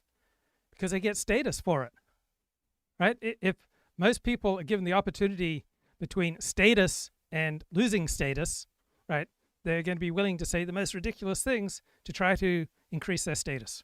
Of whatever suggests that, for example, criticizing Israel or criticizing Netanyahu is a type of Jew hatred and therefore would fall into the category of national security threat that needs to be combated, right? This is what the paranoid people believe. All right, let me just lay it out very clearly. The paranoid people believe that there are powerful people in, the realm of technology, surveillance, all that stuff, who genuinely believe that anti-Semitism is a national security threat and would be willing to deploy Chinese-style authoritarian surveillance systems to clamp down on anti-Semitism. That's what the paranoid people believe. And these paranoid people would say, these are the kind of people who would say criticizing Netanyahu or Israel is a form of anti-Semitism, right? And that whole mentality is so obviously paranoid, right? It's not like there's, conferences about national security and anti-Semitism and it being like a pressing cause that, could justify authoritarian clampdowns on, wait, who is this? Sebastian Gorka? This is advisor to the President of the United States? What's he got to say?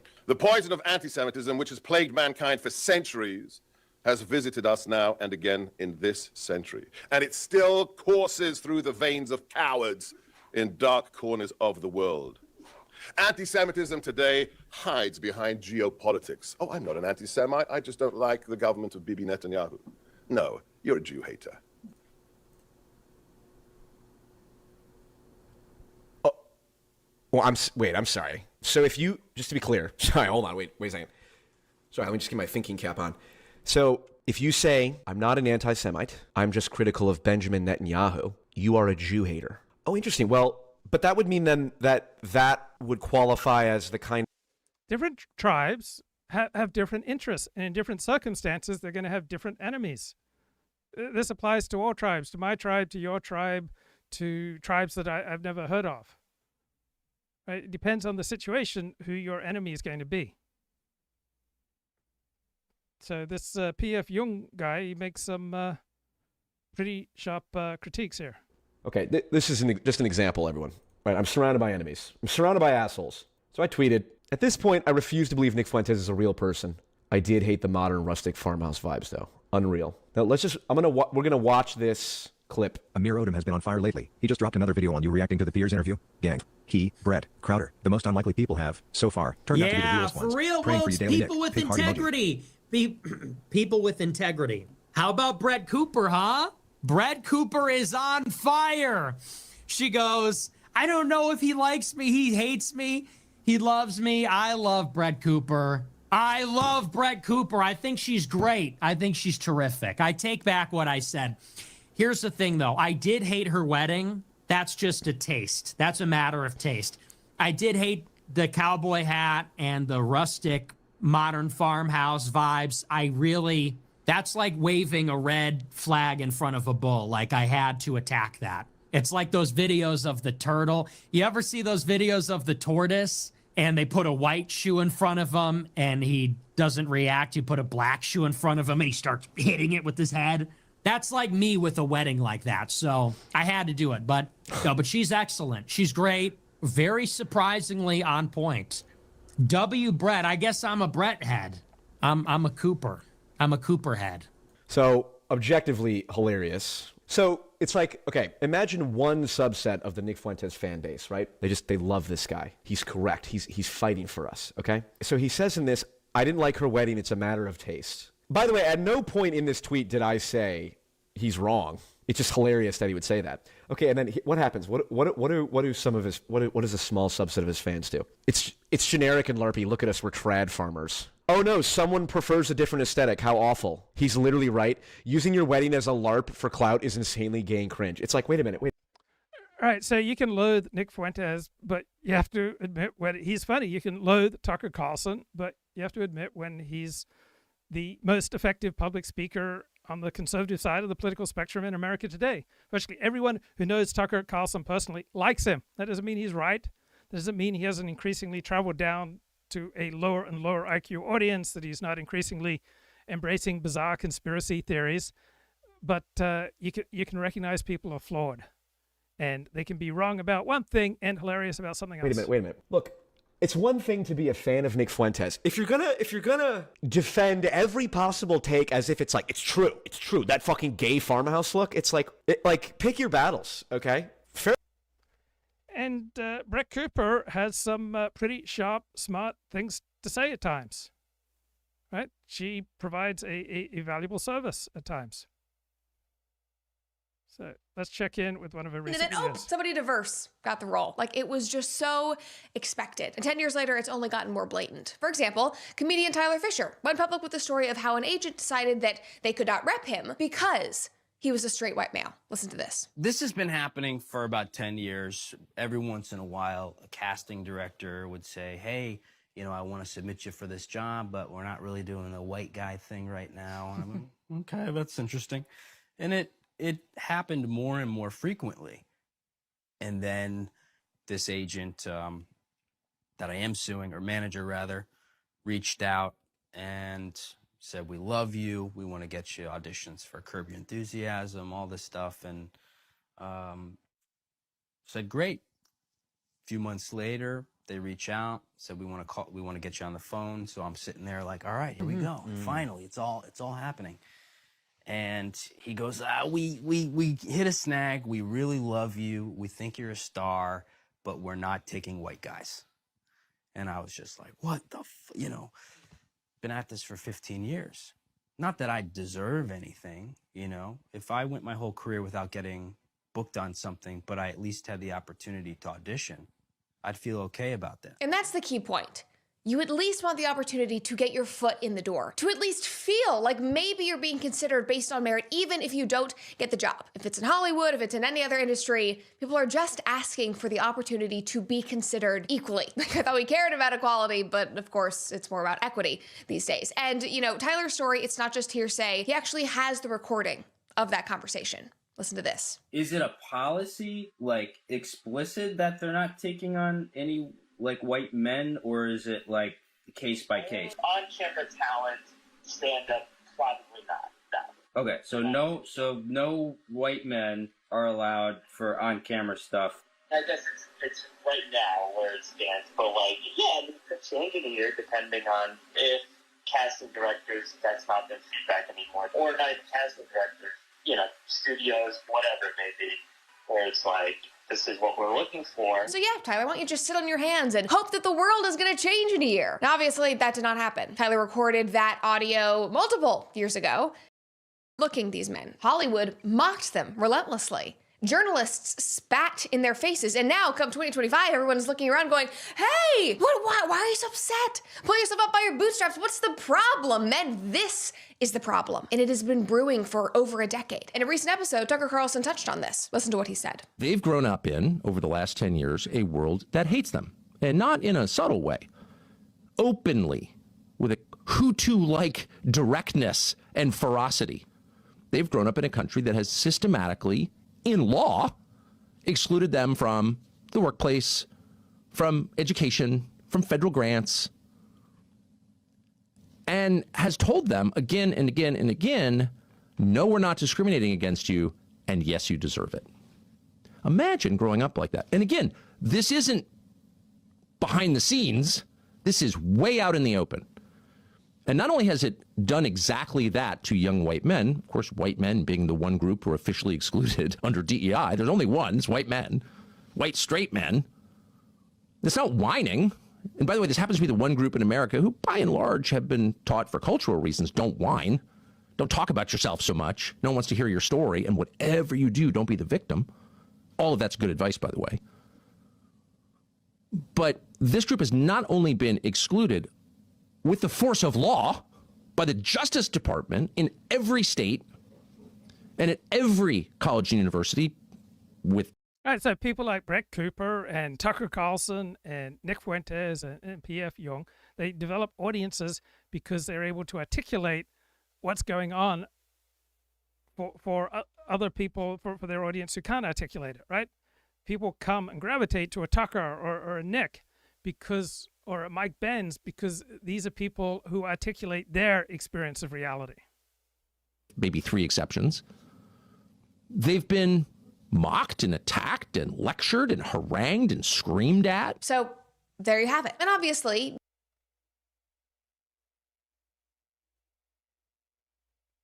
so what else have I got lined up here? The Lost Generation, my personal story of how DEI discriminates against millennial white men from a bloke in the United Kingdom here. Now, these next comments with regard to ESG and DEI are general in nature. They apply right across industry.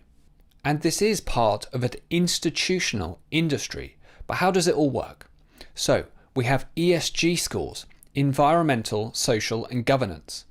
And these scores are used by investors to make investment decisions in businesses to some extent. And the S, social, includes ethnicity and sort of gender split in the workforce. ESG scores are supposed to make businesses more responsible, considering more than just revenue and profit. And then what they do is they create performance targets that are tied to those diversity targets. And those performance targets are tied to pay. So bonuses will often be tied to achieving diversity targets within the workforce. And the logic is that that plays into the ESG scores and therefore directly into the share price of businesses. But then some businesses will say that ethnicity and gender do not play into hiring or redundancy decisions, but they absolutely do. And in the UK, this is even legal. It's legal on the basis of the Equalities Act of 2010. I'll quickly read some comments that relate to the Equality Act of 2010. Public bodies must advance equality, not just avoid bias. That includes removing disadvantages and boosting participation where it is low. The law even says you can treat some groups more favourably to achieve those aims. Training, outreach, ring-fence development is lawful if proportionate to reduce group disadvantage. If 2 candidates are equally qualified, you can pick the underrepresented group to correct an imbalance. But whether 2 candidates are equal or not is subjective. In practice, diversity targets become a priority, with the justification that the ideology is fighting against oppression, racism, and just general discrimination, ironically, whilst discriminating itself on those same characteristics. And if this is ever recognised or referred to in any sense whatsoever, it's called positive discrimination. But there's nothing positive about it at all. It's just discrimination. It's racism and sexism, and it's overt, and it's institutionalized in law and in business. As I said, this started slow during my career, but it really picked up speed with the BLM movement and the Me Too movement. It resulted in caste systems such as this one being created. Luckily for me, I had made it into a senior position by the time these movements really kicked off. Now I'll explain how this functions from a hiring manager's perspective. So I reviewed hundreds of CVs during my time in various managerial roles within the financial services industry in London. What happened was that originally, many years ago, the CVs that I would receive would be very diverse. You'd have a wide range of people who are applying for roles, and then you'd make a decision as a hiring manager, the best person for the role, or the best person to interview, and then find out who's the best person for the role. What happened over time was the CVs that I would receive as a hiring manager would be less and less diverse. They would be increasingly women and increasingly minority ethnic groups, to the point that it was very rare to get a white male CV. So what was happening is that CVs were being submitted as part of an application process, and then HR were filtering some of them out. And later in this video, I'll explain how that filtration process works. So as a hiring manager, the only CVs that you got to see and the only candidates that you got to consider were those that had already been approved by HR. Then in redundancy decisions, as if by magic, the white men would appear at the top of the shortlists. Now, I'm not going to go into any more detail on this. You're going to have to read between the lines for reasons that will become clear later in this video. I was once told that I had to diversify one of my teams that was in a very highly majority white town in the UK. And what happens is you get very good at outwardly not noticing whilst actually noticing. And you do this as a survival mechanism because you know that if you notice too much, you'll end up on one of those lists very quickly. So I tried not to notice the dramatic demographic changes that were happening all around me in the office. And I tried not to notice the ridiculous demographics of the graduate group that I gave a presentation to try to help them in their careers. And never did I, and nor do I now, blame anyone other than the leaders of those organizations, the thought leaders, and the executives. They are the people who are to blame. It's not the fault of the people who took advantage of opportunities that were before them, hard-working, smart people. None of this is their fault. But now I'm very much noticing publicly, because I've been forced into this position, as will become increasingly clear in this video, and now I'm speaking about it as well. This next bit's a bit emotional for me. So, I was one of the lucky ones. I got in the door as the door was closing, as it became more difficult. I was made redundant in 2023. So I ended up on one of those lists, as did a large number of my colleagues. So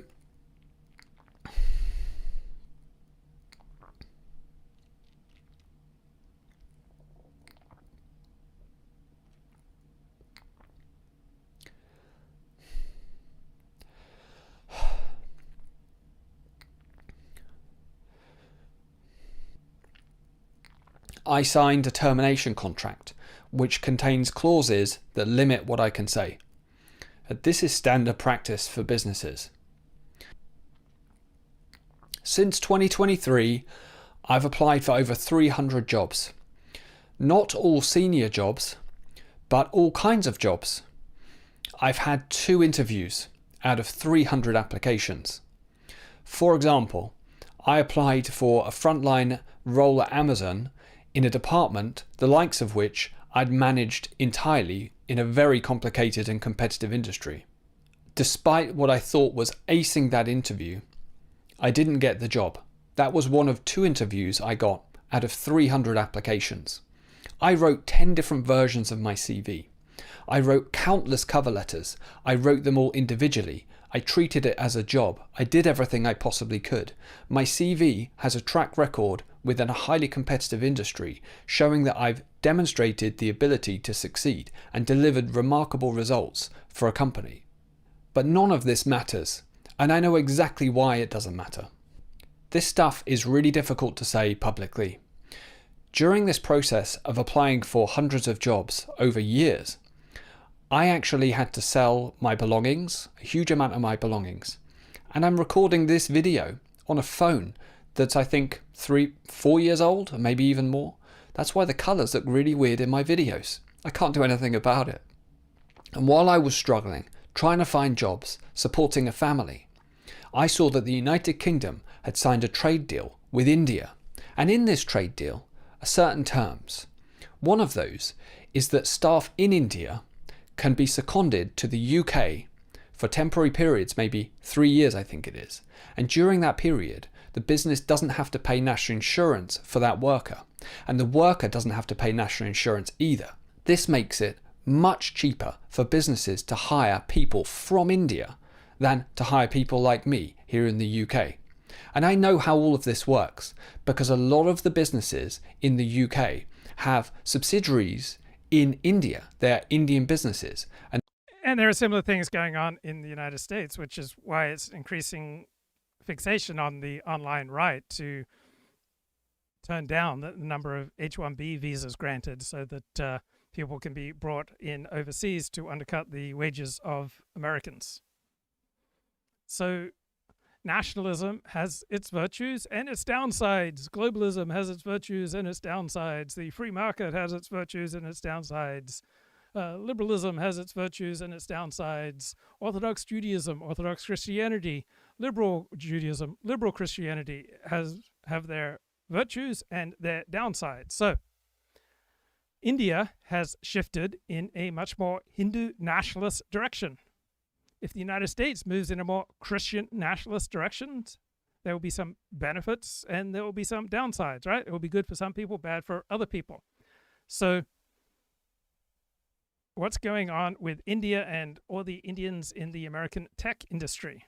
So it used to be that the old guard of Indian elites were socialists, right? They were Western educated secular elites whose intellectual lineage stemmed from British socialism, right? And they were quite capable and incentivized to mirror Western liberal norms, and so that made them a lot easier for the American establishment to absorb.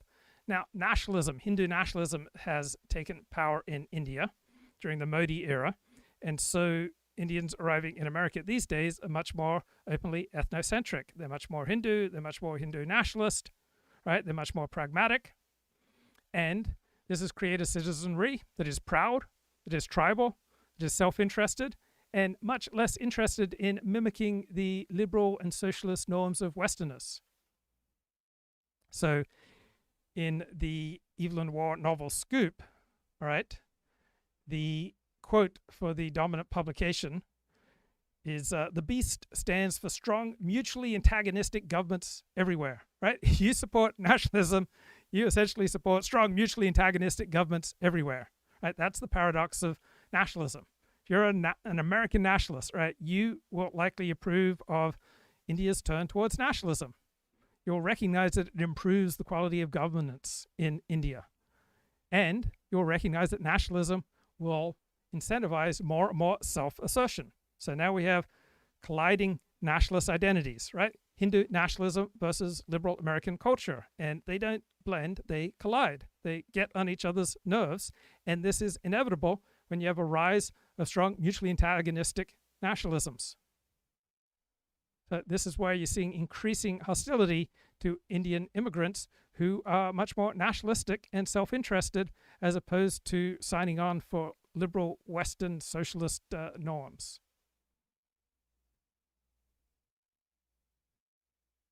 Jeremy Carl wrote the original book on anti-white discrimination, and you can see he's a little peeved that now Jacob Savage has stepped onto his turf. That I'm sitting here talking to you about all these things, and that I've chosen the kind of path that I've chosen.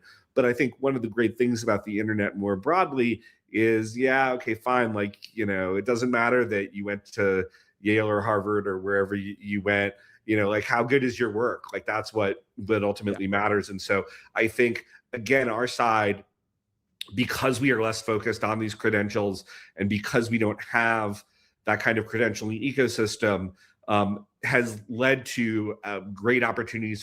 The American veneration and fixation on credentials was one of the things that shocked me when I moved from Australia to America at age 11. All sorts of jobs that were possible for an Australian were not possible for that same Australian who moves to America because they don't have the credentials.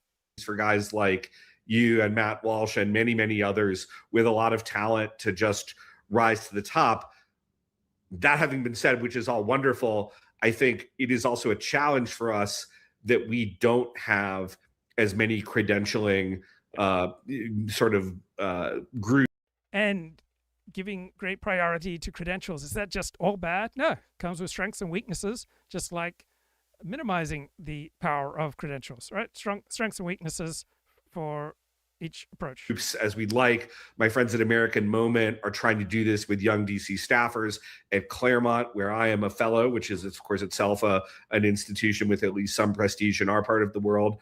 But what we try to do with our fellows that, we have, 40 to 50 or maybe a little bit more, maybe 50 to 75 or whatever per year who come in for our programs. But if you just go through that, even for a couple weeks of intensive training, you're sort of giving a signal to the broader marketplace on our side that, hey, this is a capable person and it's an aligned person. So I think we do need to come up with our own credentialing institutions to a degree. Having said that, I do think it's an advantage that we also have an easier time of organically elevating good talent than the left is.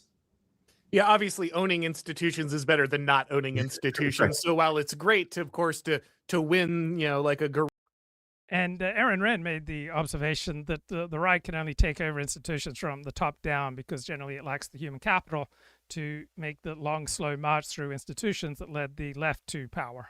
guerrilla war at some level. Eventually you want a regular army, right? Like that's kind of the goal. So and there should be a scenario where talented guys is good enough. Like everyone doesn't have to be a savant. Everybody doesn't have to be a once in a generation talent.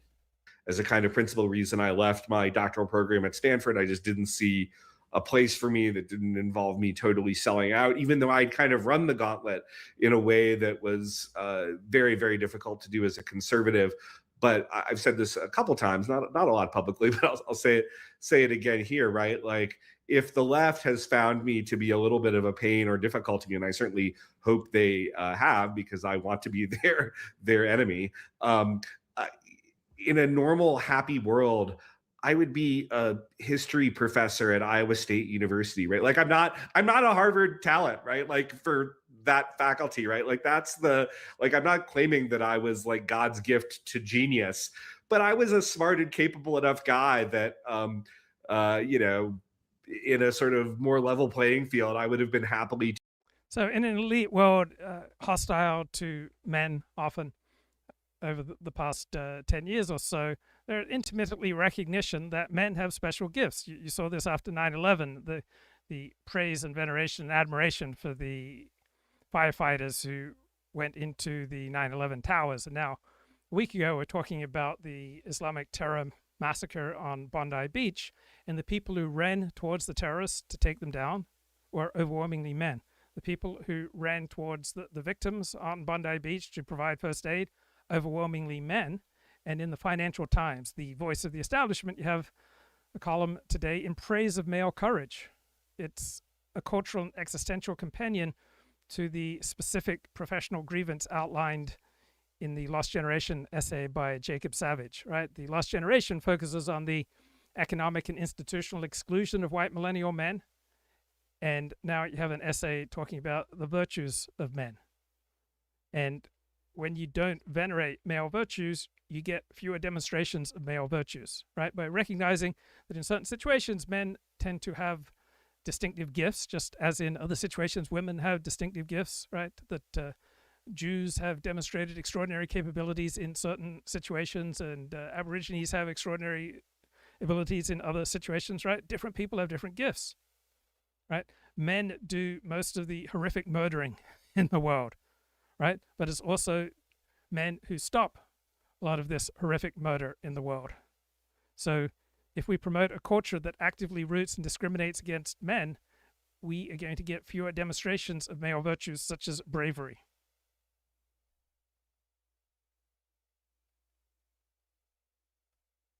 Teaching at some, respectable state school somewhere in a history or political science department, I would have been happy. I would not have caused the regime any problems. But because the regime basically told me, hey, you're white, you're male, and you're a conservative, we don't have any interest in you. I had to go fight against the regime because the only other option was to kind of shrink and just kind of accept my fate, which is, unfortunately, again, my criticism of the article is implicitly it's kind of elevating people who have done just that. And I think that's obviously not acceptable. Yeah, it's funny because it in some ways, again, though this is far from ideal and not what we wanted, but in some ways, you end up creating even more powerful enemies because if they had just allowed a guy of, if they had just allowed me to, be a staffer in some congressional office or, be a TA, for some professor, I probably would have just been safely contained inside the system. I would have been more than happy with getting a middling professorship somewhere. And like that would have been great. I would have loved that. I would have thought I would have achieved my greatest goals. Now I'm out here in situations I didn't even know to dream about because of, because I had to do it on my own. I had to break through. I had to go out. So sometimes some loss and some losing inspires people to go on to do something greater. I'm not claiming that Orrin McIntyre is doing something greater. He says so many dumb things, and sometimes he says some smart things. So he's a mixed bag like me and probably like you. So there are two essential books for understanding the age of the lost generation by Ronnie Goldman, right? So this Jacob Savage essay, The Lost Generation, argues that a cohort of white male millennials in creative and academic fields of journalism, TV writing, and academia have been systematically lost, right? Sacrificed to diversity, equity, and inclusion mandates that accelerated around 2014, and that many white, older male elites, boomers, and Gen X retained their power. But the entry-level and mid-career doors were shut on young white men who found themselves facing brutal structural barriers and opaque hiring processes that explicitly, actively, racially discriminated against them. So Ronnie Goodman's got two books out that are worth a read, Conservative Claims of Cultural Oppression and The Star Chamber of Stanford, where he talks about his experience at Stanford Law School. And they add theoretical and psychological depth to the topics covered in this Jacob Savage essay. So Ronnie Goodman describes the progressive clerisy. He describes woke and the dominant left mindset that stands over our institutions. He describes it as a mutation of Reform Christianity, a secularized mutation of Reform Christianity, so that you have gatekeepers in the media, in Hollywood, in academia, and in our institutions, effectively acting in lockstep to enforce new identity-based norms where certain identities are privileged and other identities are actively discriminated against. And so all sorts of specific demographics, such as white Christian men, discriminated against. So we have these gatekeepers, the progressive clerisy, this secular priesthood comprised of elites in academia, media, bureaucracy, and over most of our institutions. They don't tend to wield their power through direct force, but through persuasion and instruction and regulation of social norms. Right, we're not talking about just a series of arbitrary HR decisions. We're talking about the operation of a particular hero system. And it's a biological imperative to have a hero system. It's a biological imperative to feel like certain things are heroic and other things are cowardly, certain things are right, certain things are wrong.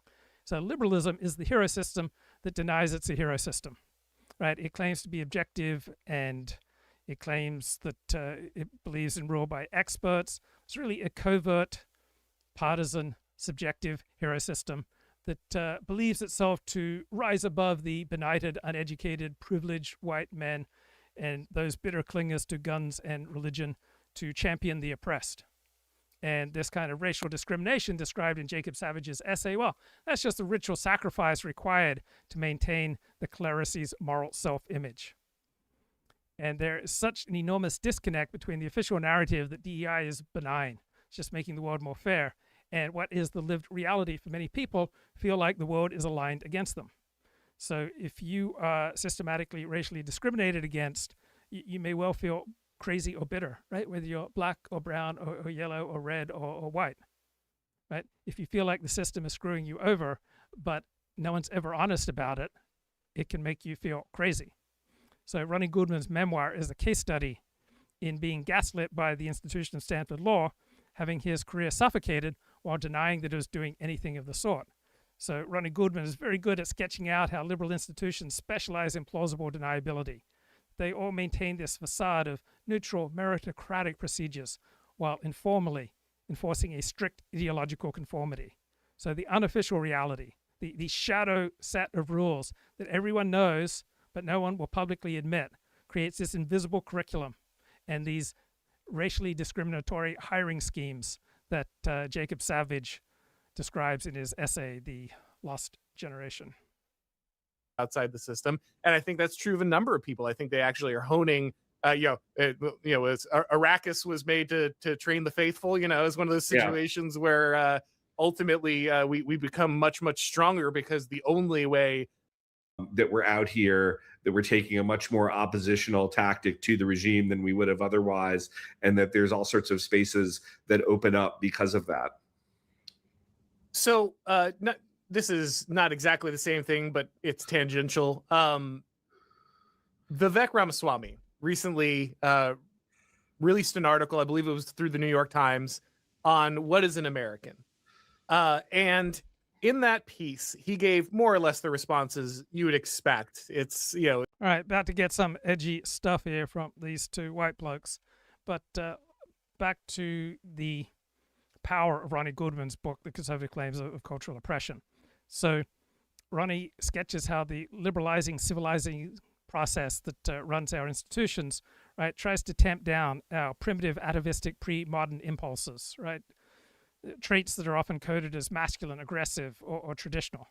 So this exclusion is not just about excluding certain demographics. It's about extinguishing certain type of consciousness, certain ways of being that the liberal ethos finds intolerable.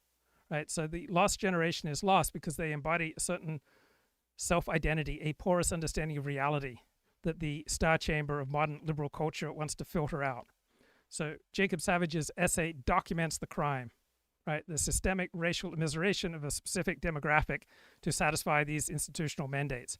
Ronnie Goodman's books provide the motive and the weapon, that this is effectively a type of religious purge carried out by a secular clergy that uses plausible deniability to frame its subjective sectarian power grab as just neutral progress.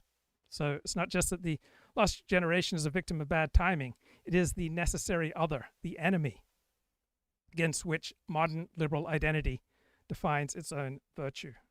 It's kind of the same stump speech he gives everywhere. It's been interesting because Vivek has started to try to answer this question after his disaster H-1B blowout, and the fact that he seems to be losing in Ohio despite being a endorsed Republican candidate. And so as Indians rise in nationalism and Americans rise in nationalism, you get a lot of tension between the two groups, and you see more and more overt hostility to Indians on the part of American nationalists. Have the scenario where it feels like he's trying to situate himself slightly more favorably in that discussion. And the chat says, any comment on people referring to the Holocaust as the Holly? Well, I didn't expect that which is important to me to be vitally important to you, right? Different groups have different hero systems and different victimologies, and it is naive to expect that the victimology of, say, Jews is going to be a good fit for the victimology of other groups, right? The more intense your in-group identity, the more intense your sense of victimhood. If you don't have an intense Jewish identity, all right, you are not going to be pleased by a great focus on the Holocaust. Any comments on Joshua Hammer saying that Dave Smith is a Hellenized Jew and why it's so bad to assimilate and have your country be more important than Jewishness? Yeah, I don't agree with that. I don't think someone who is, say, an American first before they are a Jew is a bad Jew. They just have a different hero system. Right? If someone's socialism is more important to them than their Jewish identity, I don't think that makes them a bad person or a bad Jew. For some Jews, their Jewish identity, their Jewish practice, their love of Torah study, their nationalism, their Zionism is more important to them than other considerations. For other groups, their profession, their family, their particular political, social, or cultural ideology is more important to them than their Jewish identity. I don't think there's one objective hero system which should rule over all others. Right? You're not a bad Jew because you have a less intense in-group Jewish identity than me. You're not necessarily a superior Jew because you have a more intense in-group identity than me. Right? We live in an age of tremendous freedom where for most American Jews, their American identity is more important to them than their Jewish identity, and there are many wonderful things that come with that. And then from my more Orthodox traditional Jewish perspective, there are some bad things that come with that. But I have a particular subjective hero system that required a subjective leap of faith that in all likelihood is quite different from your hero system. And the article really just goes through, if you work hard and you believe in success, and I don't know why he doesn't see how shallow and vapid and meaningless that is. But increasingly, these answers are getting worse and worse, and they are just not working, especially on younger generations. I think the same young, especially white men who have been pushed out of these institutions are looking at answers like Vivek and thinking, I worked hard. I believed in all of these things, and I got nowhere. This country is not for me. It's not for Americans, because hardworking Americans aren't getting anywhere. And I think there's just a fundamental inability of a guy like Vivek to acknowledge the situation that these guys have been placed in and ultimately find any meaningful solutions. How do you think about that conversation of what is an American running alongside this anti-white discrimination? I mean, these conversations probably aren't happening simultaneously for no reason. Yeah, no, absolutely. And I'm going to try to respond to Vivek's article because I think it was, at one level it was encouraging that at least he sort of showed some awareness of the type of critiques that were being made that was a little deeper than I've seen before. And again, just like this article getting out there, that's great. This is, dare I say it, I don't even know if it really is Gandhi, but the first they ignore you and then they laugh at you and then they fight you and then you win. We're moving up that incline here. At least, we're somewhere between being laughed at and they're fighting us. But yeah, there's a resistance. And again, I want to be very fair here to Vivek and others, kind of maybe who might be somewhat similarly situated. I have a human understanding of his wanting to say it's all creedal. And yes, I can get off. He was actually born in the US, but you could get off the boat, X years ago and be just as American as somebody whose ancestry goes back to the Mayflower. But this pure creedal Americanism just doesn't, it's illogical in it. There's no inherent reason why a civic nationalist identity is just inherently globally, philosophically inferior to an ethnically nationalist identity or a religious nationalist identity or a globalist identity. All right, it just entirely depends on the nature of your hero system. So nationalism always contains a religious element, a cultural element, a racial and ethnic element, an ideological and civic element. Right? People's identities and commitments are complicated. Of its own kind of, even on its own terms, it just doesn't make any sense if you think about it for 2 seconds. That isn't to say that creedal or certain views are not part of you being an American, but my simple answer to Vivek would be, okay, well, let's look at that list of things that he says, and it's like free market and free ideas. Are we kicking out people who don't believe in those things?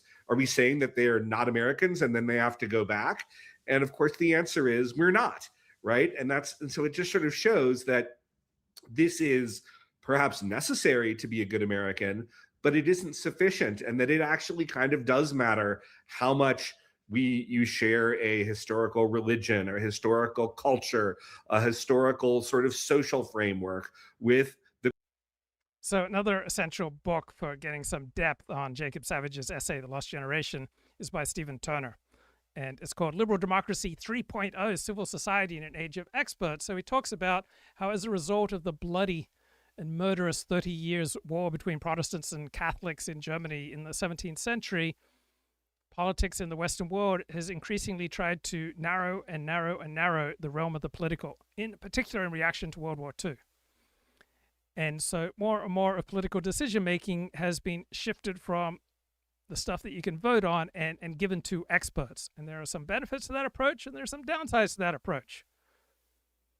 So what Turner does in this book is he talks about the advantages and the disadvantages of rule by experts. Right? When DEI became institutionalized, and DEI led to hiring practices that actively, explicitly, racially discriminated against white men, right?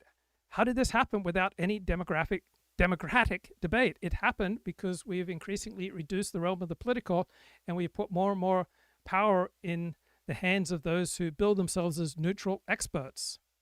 So liberal democracy 3.0 means power and decision making is delegated to more and more unelected commissions and experts and expert bodies and accreditation boards and diversity officers rather than to voters and legislators, right? The hiring mandates and the soft anti-woke quotas that are described by the Jacob Savage essay were not usually passed as federal laws by politicians. They were implemented by various expert bodies.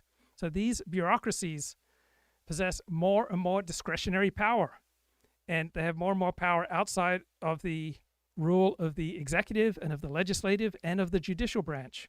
And they are reshaping the labor market and social norms autonomously. You can't sue government bureaucrats usually. So we have less and less democracy, and the lost generation, right, has no political mechanism to challenge these policies through the ballot box, right?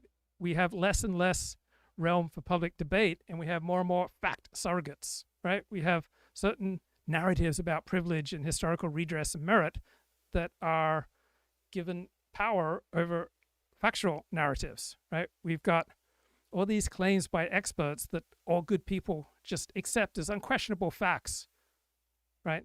Which remove these topics from the realm of political debate. Our elites since World War II have desperately wanted to remove, for example, questions of race, nationalism, and immigration from political debate. For decades in the United States and in Australia and other countries, the major political parties have tacitly accepted we will not campaign and fight over the issue of immigration. So in the case of the lost generation, right, this group was silenced because the premises of their exclusion were the expert truth decided by the leading academics and corporate bureaucracies, right? And to question the fairness of this anti-white hatred and discrimination was to question the expert consensus, which is delegitimated by our major institutions. So we have shifted from public opinion to expert consensus.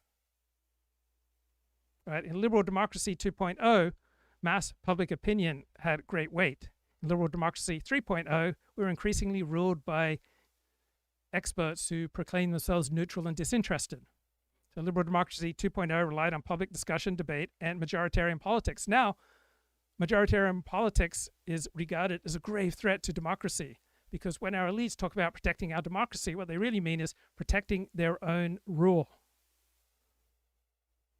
It is super democratic when you have judges invalidating referenda passed by the people. So the lost generation is a group of liberal democracy 2.0 citizens who believed in universalism and believed in institutions and believed in individual merit. Now they're colliding with the liberal democracy 3.0 institutions that operate on a specialized, expert-derived theory of equity. Right? They're trying to engage in a discussion about fairness in a system designed to bypass discussion in favor of expert administration. Just shut up and do what you're told, peasant.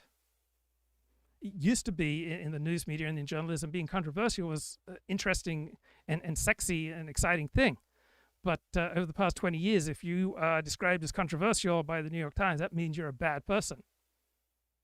So who enforces this managerial revolution, right? It's increasingly the experts, the bureaucrats, administrative bureaus, managers, right? You have all these tools of the expert managerial class. And it's not just some kind of workplace annoyance. It's a constitutional level and shift in how power is exercised, right? Citizens are now steered by experts, right? People are less and less citizens, and they are more and more sheep. So the lost generation was not the victim of some passing cultural fad. They were the collateral damage of a deep constitutional transformation to minimize the realm of the political, to put more and more power in the hands of experts and bureaucracies. And to question it shows that you are a bad person. The people who founded and built this country. And again, to me, I think he uses the notion it's not a scalar. Now I'm going to just, my father who's a physicist is going to come shoot me because I think he's using it as scalar being a variable that can have different values and it's not just a yes or no. But I'd say, no, actually, that's exactly what it is. Yeah. You could actually be, and I have friends who I'd put in this, particularly like friends from kind of non-traditional minorities, but who grew up in like very traditional American places where they were like surrounded by a bunch of chud white guys where they were growing up. A lot of those guys culturally, they are super American. Some of them become Christian. That's another thing that they Okay, I think we get the point. They're important. But if you were a white working class man, this most certainly did not start in 2013. When you talk about the destruction of your neighborhood, when you talk about your job being shipped off to a foreign country, these sorts of things started decades ago. And so I think there's a little bit of myopia here in his kind of outlook. And again, he's chosen a victim group that I don't think conservatives should find at least the most compelling victim group. The second problem I had, and I think you were sort of kind of alluding to it in your own comments, is that he doesn't really say what we should do, and he doesn't encourage us to stand up and say, hey, no, this is wrong. So an essay isn't less of an essay because it doesn't propose a solution, right? Simply describing a problem or describing a group's lived experience, that's powerful enough. So the Washington Post has an article, "Is Gen Z the key to a manufacturing revival? Fall River thinks so."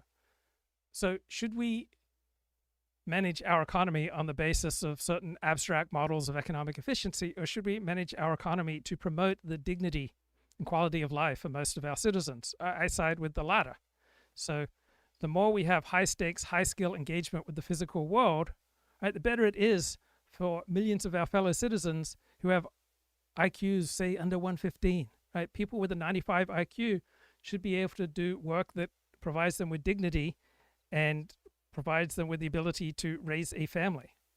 So Jacob Savage, in his Lost Generation essay, argues that his generation suffers from a crisis of agency. Well, maybe we need more and more opportunities for our fellow citizens to exercise dominion and agency, such as manufacturing, to create lives of dignity and purpose, right? Maybe the antidote to the Lost Generation narrative is not just jobs in TV writing, but mastery of manufacturing, right? Not just feeding machines, but engaging in artisanal manufacturing, where people can see the tangible results of their labor, right? We crave friction, right? We crave physical output to feel fully human, right? People feel they've got jobs that lack purpose. Maybe we need some kind of hybrid job between the white-collar office and the blue-collar assembly line, right? Maybe we need ways of taking digital literacy and applying it to heavy industrial output, right? Creating manufacturing jobs that are not just sweatshop labor, right? But a creative technical pursuit. I think this is probably the best solution to the virtual abyss of meaningless white-collar work, right? Here's an opportunity to bridge the gap between high tech and the old world material manufacturing basis, right? This is an antidote to thin, interchangeable identities of global citizens, right? People can form local roots, building communities around manufacturing, right? This can help to revive social fabric, right? Maybe we can shift our tariff policies and economic policies to meet increasingly the needs for dignity and the other psychological needs of our fellow citizens. Right? People shouldn't have to go to university to get a job where they can afford to raise a family. We're not going to put up with this. If anything, he is, there's a little bit of an intellectual battered spouse syndrome here. You know, he is kind of too scared to say, hey, the people who did this to us, they're bad, they're wrong. These were not people who were otherwise good people who just had the sort of unique blind spot that they were not so nice to white guys. These were really bad people doing bad things, and we need to call them out for doing bad things and take. So depending on your hero system, the shift to DEI is bad or it's good. And the basis for your hero system will be substantially subjective. So I'm not sure how much benefit there is in saying, oh, your hero system is terrible. But let's think about the lost generation in the age of expertise. So Stephen Turner published in 2013 this book, The Politics of Expertise. So we've given the claims of experts more and more power. We accorded them truth, and we recognize that they have increasing political authorized currency. The lost generation got the currency of degrees. They developed the habits of mind of compliance, right? The number one thing that education inculcates is being compliant to the system of education. But this currency was devalued. And how did this happen? Right? So we have an order that has failed to deliver the goods for some people, such as the lost generation. The prospects of the lost generation were destroyed by the DEI rule of experts. So liberal democracies have tried to depoliticize difficult issues by handing them over to experts such as economists and planners and social workers. And so this allows the liberal power elite to claim these are just neutral decisions. So the lost generation described by Jacob Savage is trapped because the expert consensus, insulated from democratic political decision-making, has shifted its aims, right?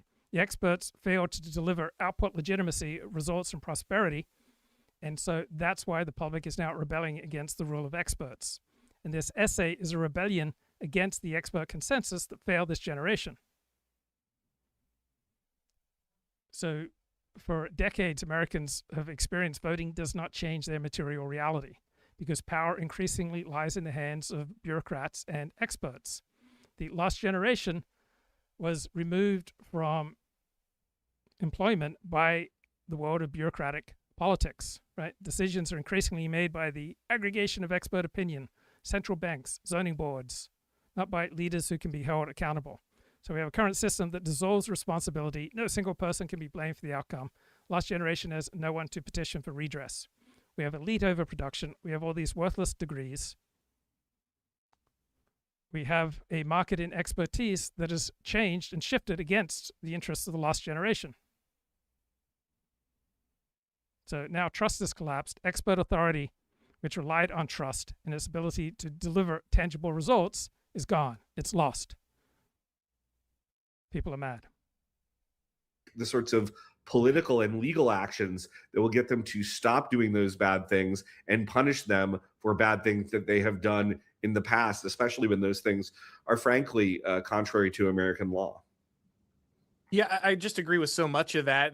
First, when you're talking about just the class that has been singled out and elevated here, you think about the fact that this guy, again, I don't know him, but many people, him and perhaps many people like him, have been pushing the kind of policies that have revolutionized working class neighborhoods, working class job markets. They have been just savaging these people on a regular basis with very little care, constantly, deriding these people. Oh, can't you just learn to code? Can't you just learn to do something else? Can't you just be more competitive, be better, figure it out?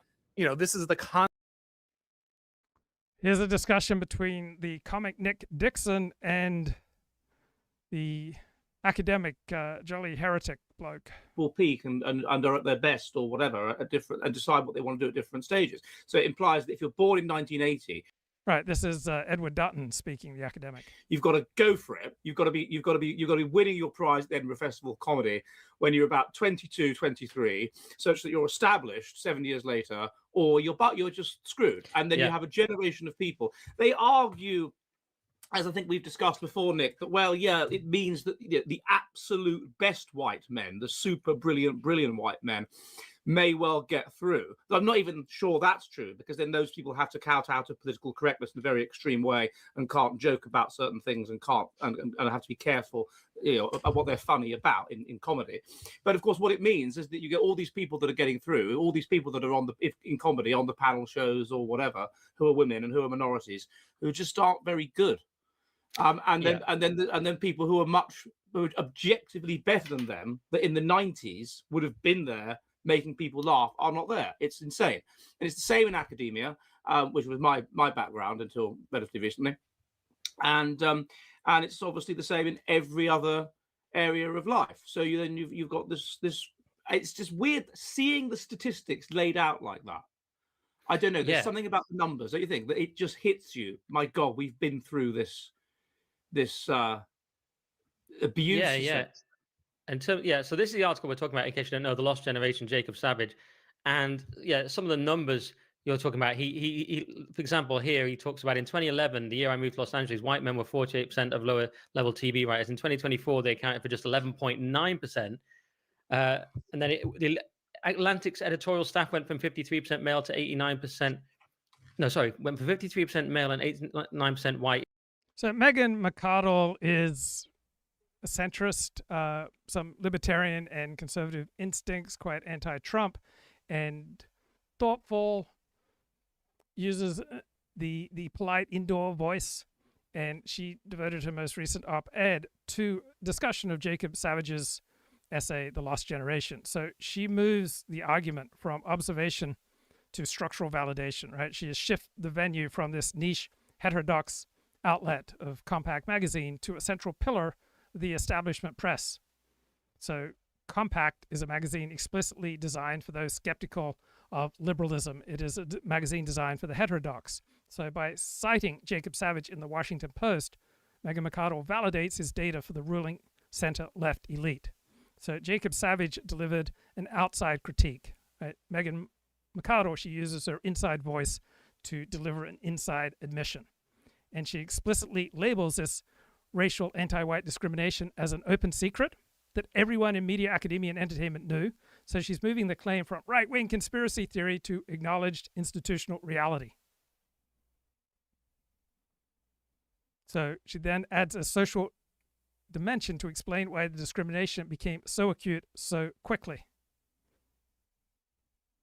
And she argues that the backlash and the rise of anti-DEI sentiment is driven not just by the discrimination, but by the dishonesty surrounding it.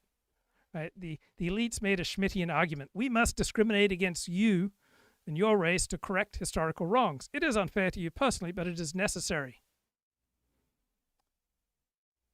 And our elites did not do that, right? They could have made an open, honest argument. Instead, they denied what was happening. They denied the blatant anti-white racial discrimination, and they labeled the young white men complaining about it as mediocre and entitled. So it's this denial, it's this refusal to admit the state of exception that serves as a primary accelerant of cultural resentment. So if you're tracking the intellectual evolution of the dissident right or the Groyper movement, Meghan McArdle's piece is a critical signal. It says that the hiring penalty for white men has finally become an acceptable topic of discussion in polite society. So we have the center, the elite, the Washington Post admitting that this fringe Compact magazine essay is right. It's right about the data. It's right about the political energy that is unleashed by this data. And then Christopher Caldwell, he has a thesis in his book, The Age of Entitlement, that provides the structural framework to understand this intergenerational gaslighting. So Meghan McArdle treats this anti-white policy as overcorrection. Christopher Caldwell would view it as an inevitable mathematical conclusion of the rival civil rights constitution established in the 1960s. So Caldwell argues that the Civil Rights Act of 1964 created a form of moral debt, and to buy social peace and to correct historical wrongs, the state created and gave deference to a second constitution that centered on racial equity or the privileging of certain racial groups at the expense of other racial groups, and it superseded the first constitution that centered on property rights and freedom of association.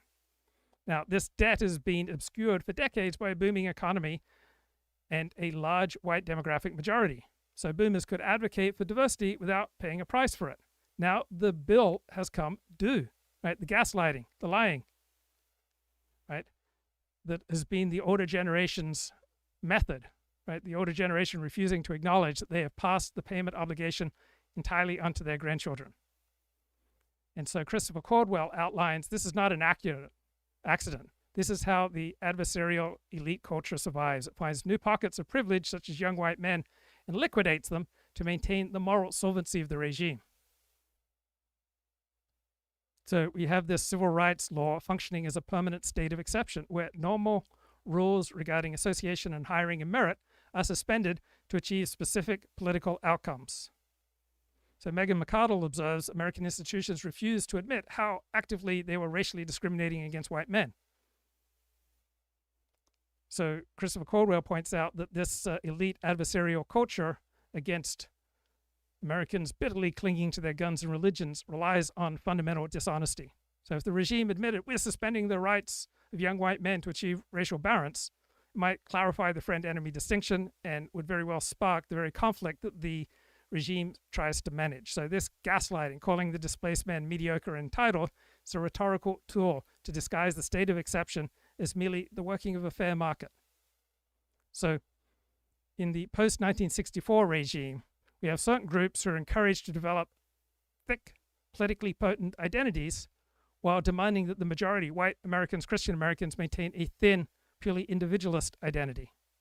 So Megan McArdle's Washington Post op-ed highlights the collision of these forces. The young white men are operating under the thin identity rules, expecting to be judged as individuals, while institutions operate under the thick rules where certain demographics are favored and others are disfavored.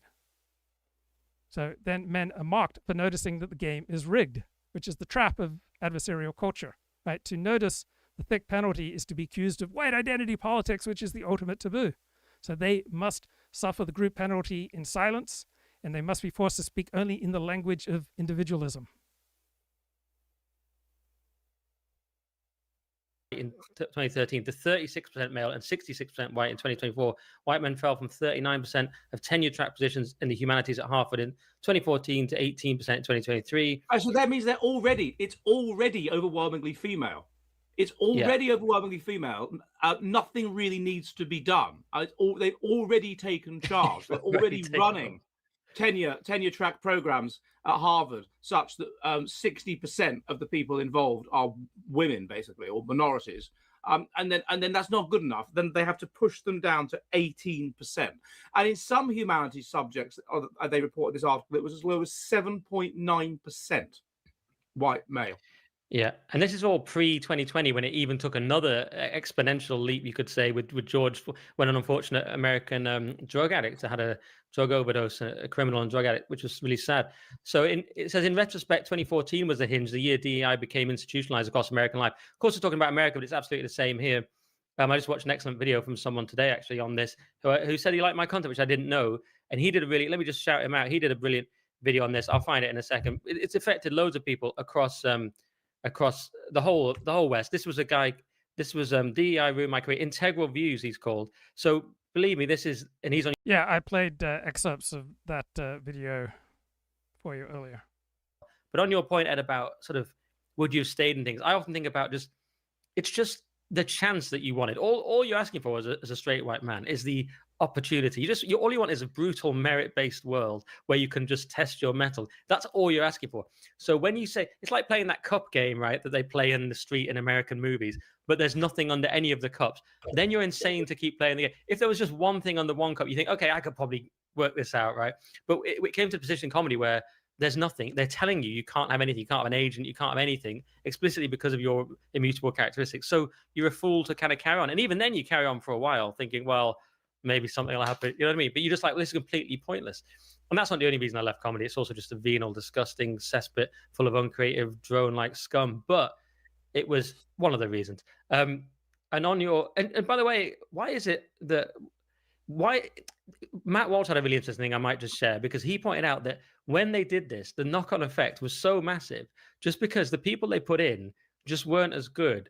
I thought maybe we could have a look at this, see what you think of this. The biggest and most important downstream consequence of this open discrimination against white men is that everything in society gets worse as a result. That is the second order effect that the compact piece doesn't really get into. It's the third rail, the part you're not supposed to talk about. The truth, which everybody intuitively knows, is that things were a lot better back when white men were not being discriminated against by every institution in the country, but instead were running most of them. Now, the fact of the matter is that a hugely disproportionate number of our greatest leaders, innovators, pioneers, explorers, philosophers, and so on have been white men.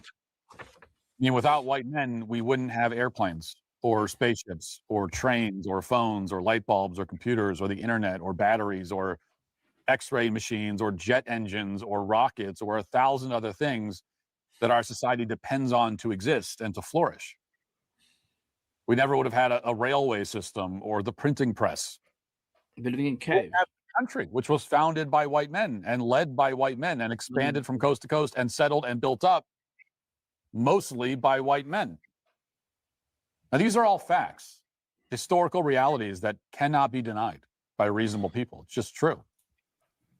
And while black women are encouraged to be proud of the historical achievements of black women, whatever those might be, and Asians to be proud of Asian achievements and Native Americans of Native American achievements and so on, white men are the one group in the entire face of the planet who've been forbidden to even acknowledge what other white men have accomplished.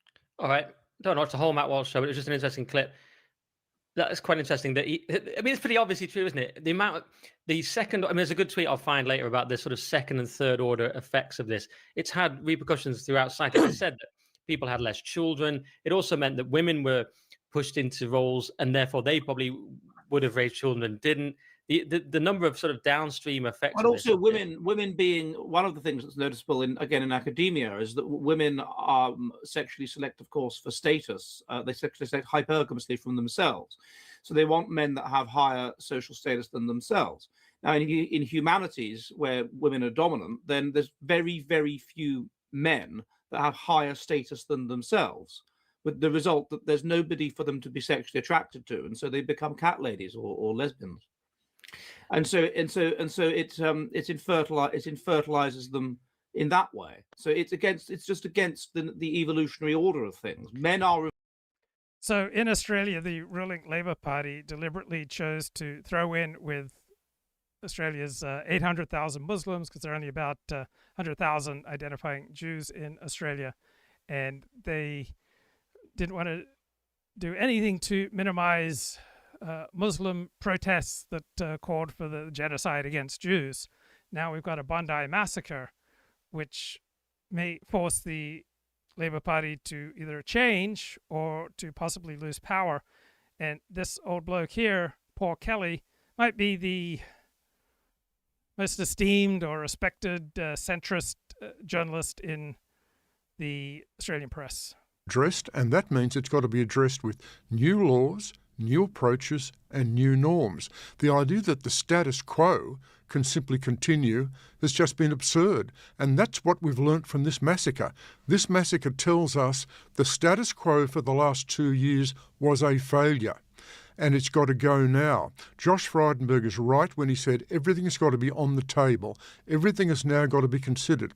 Whether we're now talking not just about... So Josh Frydenberg is Jewish. He's the former treasurer. Had one of the most powerful positions in the Conservative ruling coalition before they were thrown out of power a few years ago. About gun laws, whether we're talking now about racial hatred laws, whether we're talking now about the interaction of the police with the community, whether we're talking now about the role of ASIO. It was studying how the Bondi police didn't have any long guns. They were just vastly outpowered by the rifles that were used by these two Islamic terrorists on Bondi Beach. And in particular, the need for a coordinated, resolute response coming from government. All these things have got to be on the table. They've all got to be addressed. The status quo for the last 2 years has failed. This must be obvious to everybody now. The political consideration that I think has weighed on Anthony Albanese, certainly in the lead up to the May election, was... So Albanese is Australia's left-of-centre Prime Minister. There's a huge number of Muslim Australian voters now who care deeply about the Middle East. Maybe they have family connections. He was concerned that I think Labor would be punished, particularly in some Western Sydney electorates, for having been seen to be not critical enough of Israel or not neutral enough. So Sydney Jews overwhelmingly live on the eastern suburbs by the ocean in very expensive real estate. Sydney's Muslims live much further inland in the western suburbs. What's the advice, do you think, to him now, Paul, in the wake of this massacre? Does this change the perception of other Australians to give Albanese the cover he needs or the justification he needs to take actions that will probably be very unpopular in those communities? This is a very difficult position Australia is now in, and that Mr Albanese as Prime Minister is now in. There's no getting away from that, because essentially what's got to happen is there's got to be a change of approach, and the government can't be guided anymore by these calculations of pure electoral balance. That's not going to work. That's not going to solve Australia's problem. This problem of anti-Semitism has got to be addressed. Now, that means it's got to be addressed in a whole series of ways. We do need a bipartisan approach coming from both Labor and the coalition, if that's going to be possible.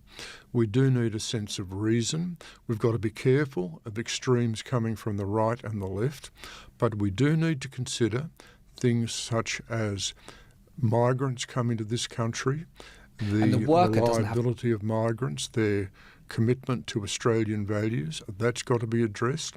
Gun laws have got to be addressed.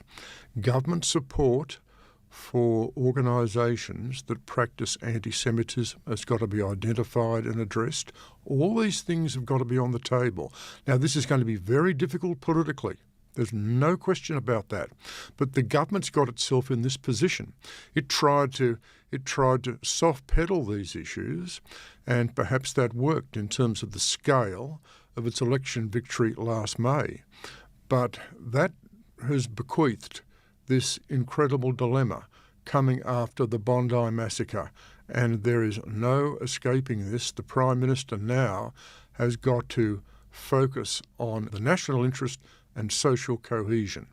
And I think that won't be an easy job given the electoral basis of the Labor Party. So when you praise diversity, you're praising that it's a good thing that we have less and less in common with our fellow citizens. For a long time, the idea that there is reverse racism against white people was treated as a racist canard. But a new viral article in Compact magazine by writer Jacob Savage found that young white men have vanished from white-collar and creative professions. In 2014, white men were 31% of American medical students. By 2025, they were just 20%. White men dropped from 31% of law school graduates to 25%, from 48% of lower-level TV writers to just 12%. The Atlantic's editorial staff went from 53% male and 89% white to 36% male and 66% white. And white men fell to just 18% of tenure-track positions in the humanities at Harvard. This wasn't by accident, it was by design, DEI design, to overcome what had been admittedly terrible discriminatory practices that kept out women and people of color. White-collar industries simply reversed the discrimination and aimed it at white guys. It's really appalling because all racial discrimination is appalling. Here with us now to discuss is GOP political advisor Mark McKinnon. Mark, thank you so much for joining me. So what did you make of this article? Well, the data doesn't lie. I'm in the middle of working on a documentary on Gen Z, and it reflects a lot of what I've been seeing over the last couple of years looking into this issue. Clearly, there's been a profound impact culturally, politically, across the board for young men, and we're seeing it in the employment place as well as everywhere else. So what's clear is that young white men have been ignored in the workplace and in colleges and elsewhere, and they. So you could only have this conversation on the fringes of polite society until the past week, really. They've been denied opportunity, and that's the real thing that's been going on, is that this is a cohort, a demographic cohort that has just been ignored by society in general, by politics, by culture, across the board. And so that's why Donald Trump was so successful, but also Mondami was successful in his election, because they said the most important things, and this is what Charlie Kirk did. The three most important words in politics are, I hear you. And this is a group of our electorate that for years had not been listened to and not been paid attention to and been completely ignored. So this is a really interesting finding that certainly supports what we're seeing in our documentary. Amazing. Tell us some other things that you found in the documentary. What is their emotional reaction to this, and what are young people telling you? Well, the most profound implication and discovery that we've had is just how much that young men have felt denied by society the opportunity to participate.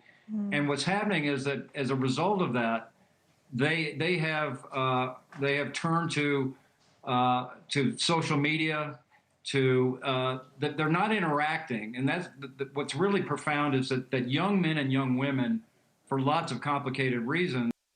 So, if you're not allowed to speak honestly about what's going on, and polite society refuses to discuss honestly what's going on, it has an incredible disorienting effect.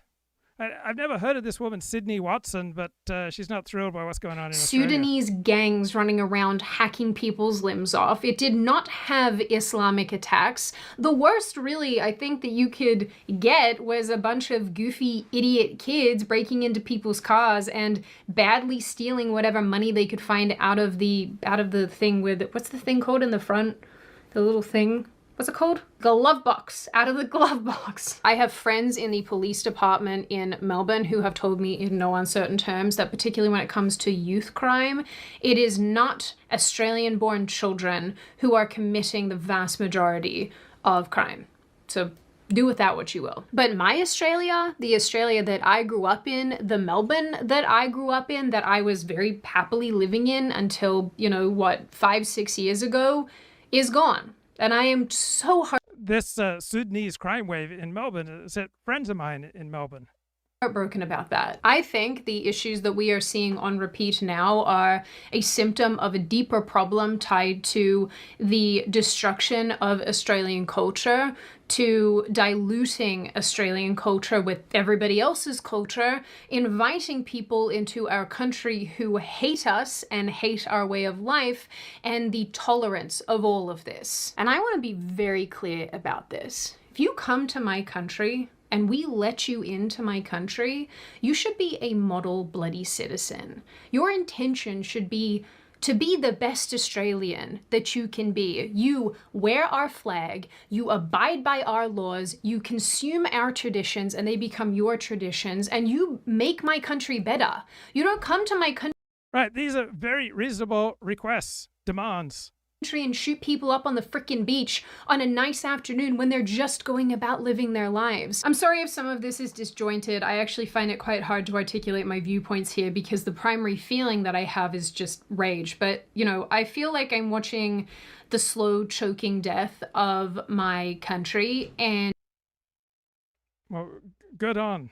I do think there are that woman, right? Some pretty sharp critiques. Scores or SAT scores.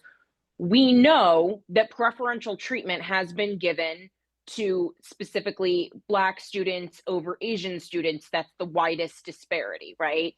The focus is often on white students, but we like to forget that the primary victims of affirmative action have been Asian American students. To a lesser extent, there has been a feminization of the rules. And this is where I agree with Helen, and I think for a very different reason, right?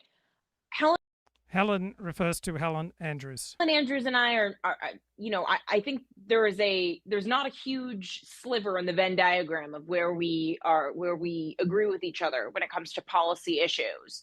I would consider myself a feminist. I think, especially from an economic perspective, it is good for women to participate in the workplace, because if you're taking out half the population as an input, that is bad for an economy, right? You're putting an artificial ceiling on your economic output. That being said, Helen is saying that the rules should be fair, and I agree, because I think women are capable of achieving everything that men can when the rules are completely equal. Okay, in what ways have the rules been changed? So I found this study from FIRE organization, the Free Speech Advocacy Organization. And one of the things that we're trying to figure out is how much of the intolerance for campus free speech is different between the political parties or political persuasions versus specifically gender, because we know that women tend to be more liberal than men. Last night. And this is Amanda Claypool. She's on the right. They constantly yearn for revolution, and I don't think the average person wants that. So he says here, he references that quote I made in the beginning. And she's analyzing a New York Times column by Ross Douthat. Beginning. Most of the men I interviewed start out as liberals, savage rights. Some still are. And he says, Ross says, I would assume. So Ross Douthat says, you want to de-radicalize young men, stop racially discriminating against them. Seems like a modest proposal.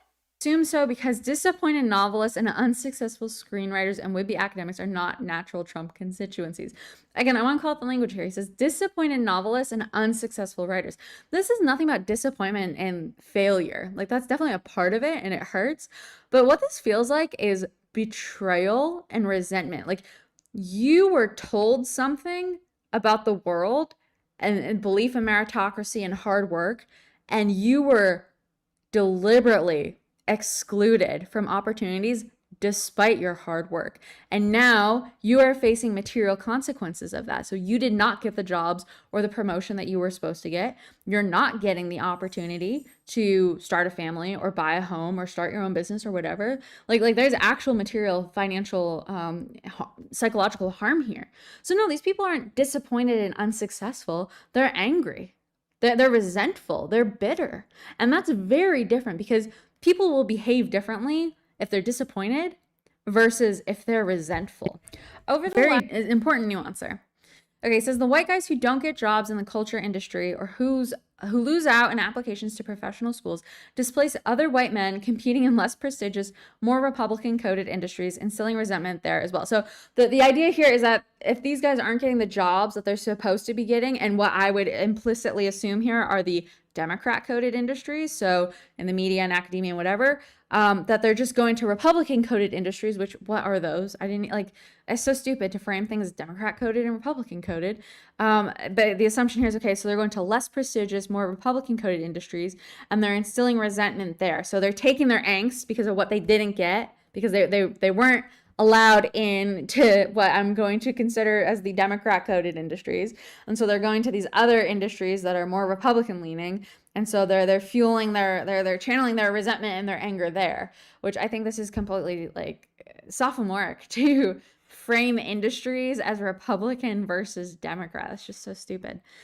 Okay, so he says, at the same time, certain schools and jobs and industries, especially tech, especially crypto, became hubs for men displaced from other sectors and thus natural hotbeds of reaction.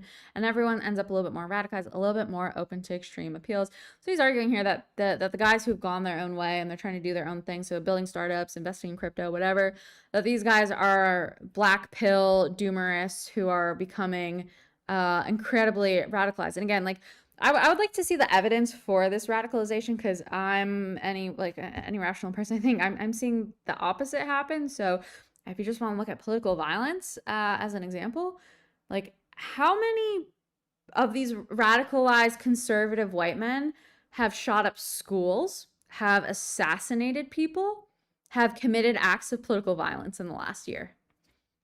Now, how about what has been happening, I think, for millennials, I think we internalized it. I think we were quiet. We didn't quite know what to make of what was happening, and I think we had expectations of things that were supposed to go our way, and they didn't, and we internalized it and said, okay, well, this is my fault, I did it wrong, right? Because for the longest time you had those above us being like, well, you're just lazy, you're soft, you're weak, you're a snowflake, right? And now with Gen Z coming up behind, they're finally calling the kettle black. You have folks like Nick Fuentes who are like, nah, like, I'm done. Okay, call me a racist all you want, I'm done. Like, I'm not gonna do this. And you have Gen Z who's finally kind of like put a nip in the bud and said, okay, we're not doing this. This is clearly, like, screwed up. I think millennials now are having an opportunity, like a come to Jesus moment almost. It's like, yeah, okay, we definitely got screwed over, right? Like, this is not what we signed up for either. And so I think a lot of people are feeling quite betrayed by everything. So, he concludes this by, talking about his own experiences. And he says, at the time I blamed women, of course. He said they've since ascended the TV ladder and work as co-executive producers on major shows. On some level, even today, I can't help but think that could have been me, that should have been me. But he also says those women didn't take our jobs any more than the 50-year-old Hollywood lifers had. The lifers were still there. They're still there. And I'm not angry at the women and people of color who made it instead of me. People have the right, in most cases, the responsibility to take the opportunities that are offered to them. Or even at the older white guys who ensured that I didn't. Mostly I'm annoyed at myself because instead of settling down, proposing to my then girlfriend, now wife, and earning a steady income that might support a family, I spent a decade insisting the world treat me fairly, when the world was loudly telling me it had no intention of doing so. I could see what was happening.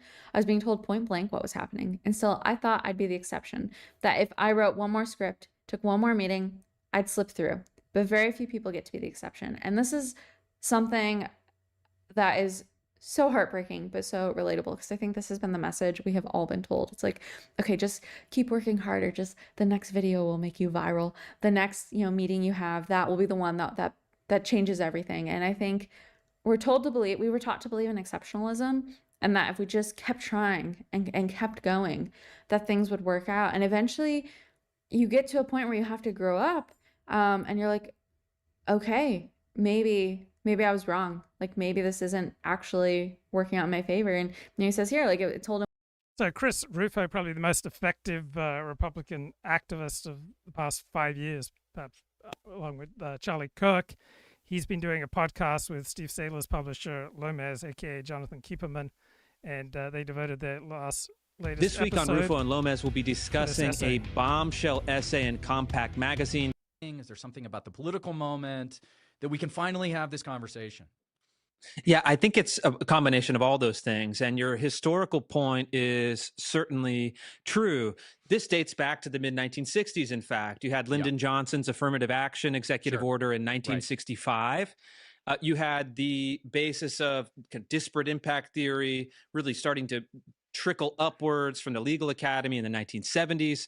In the 1990s, there were two books by a Claremont University professor named Frederick Lynch, great guy, called The Invisible Victim and the Diversity Machine.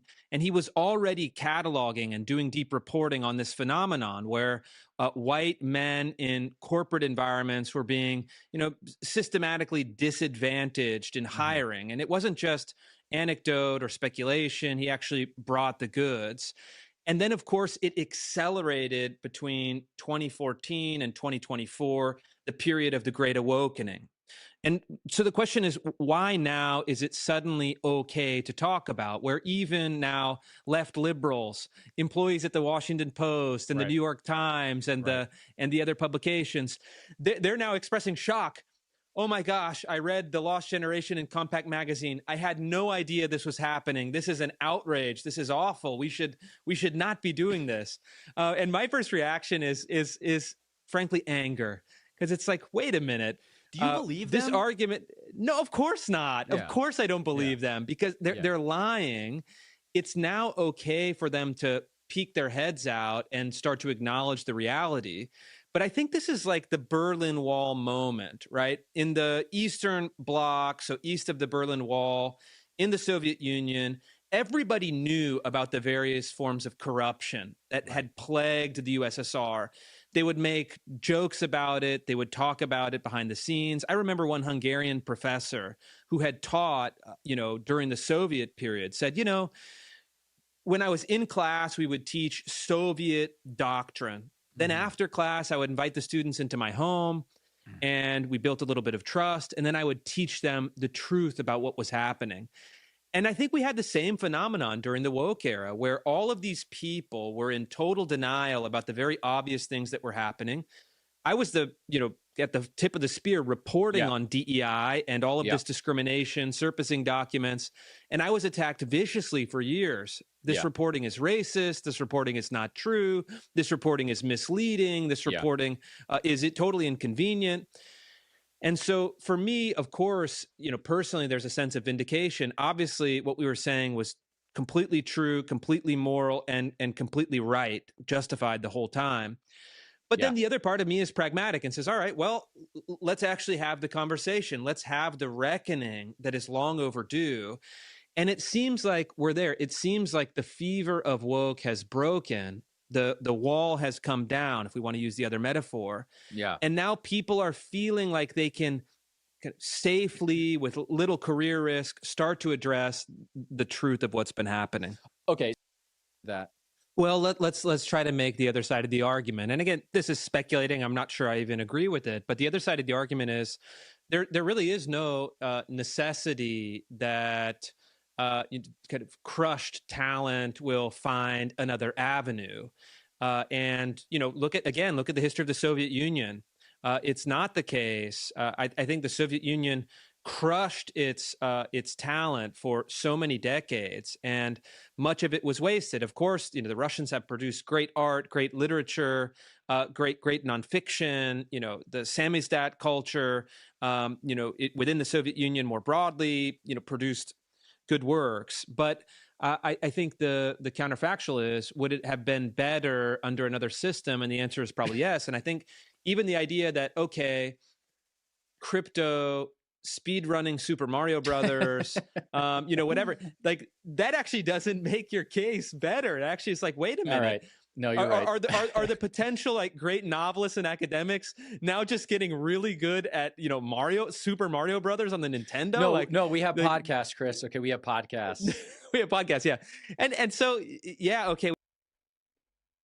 And this is controversial suicide law in New York. The National Conservatism podcast.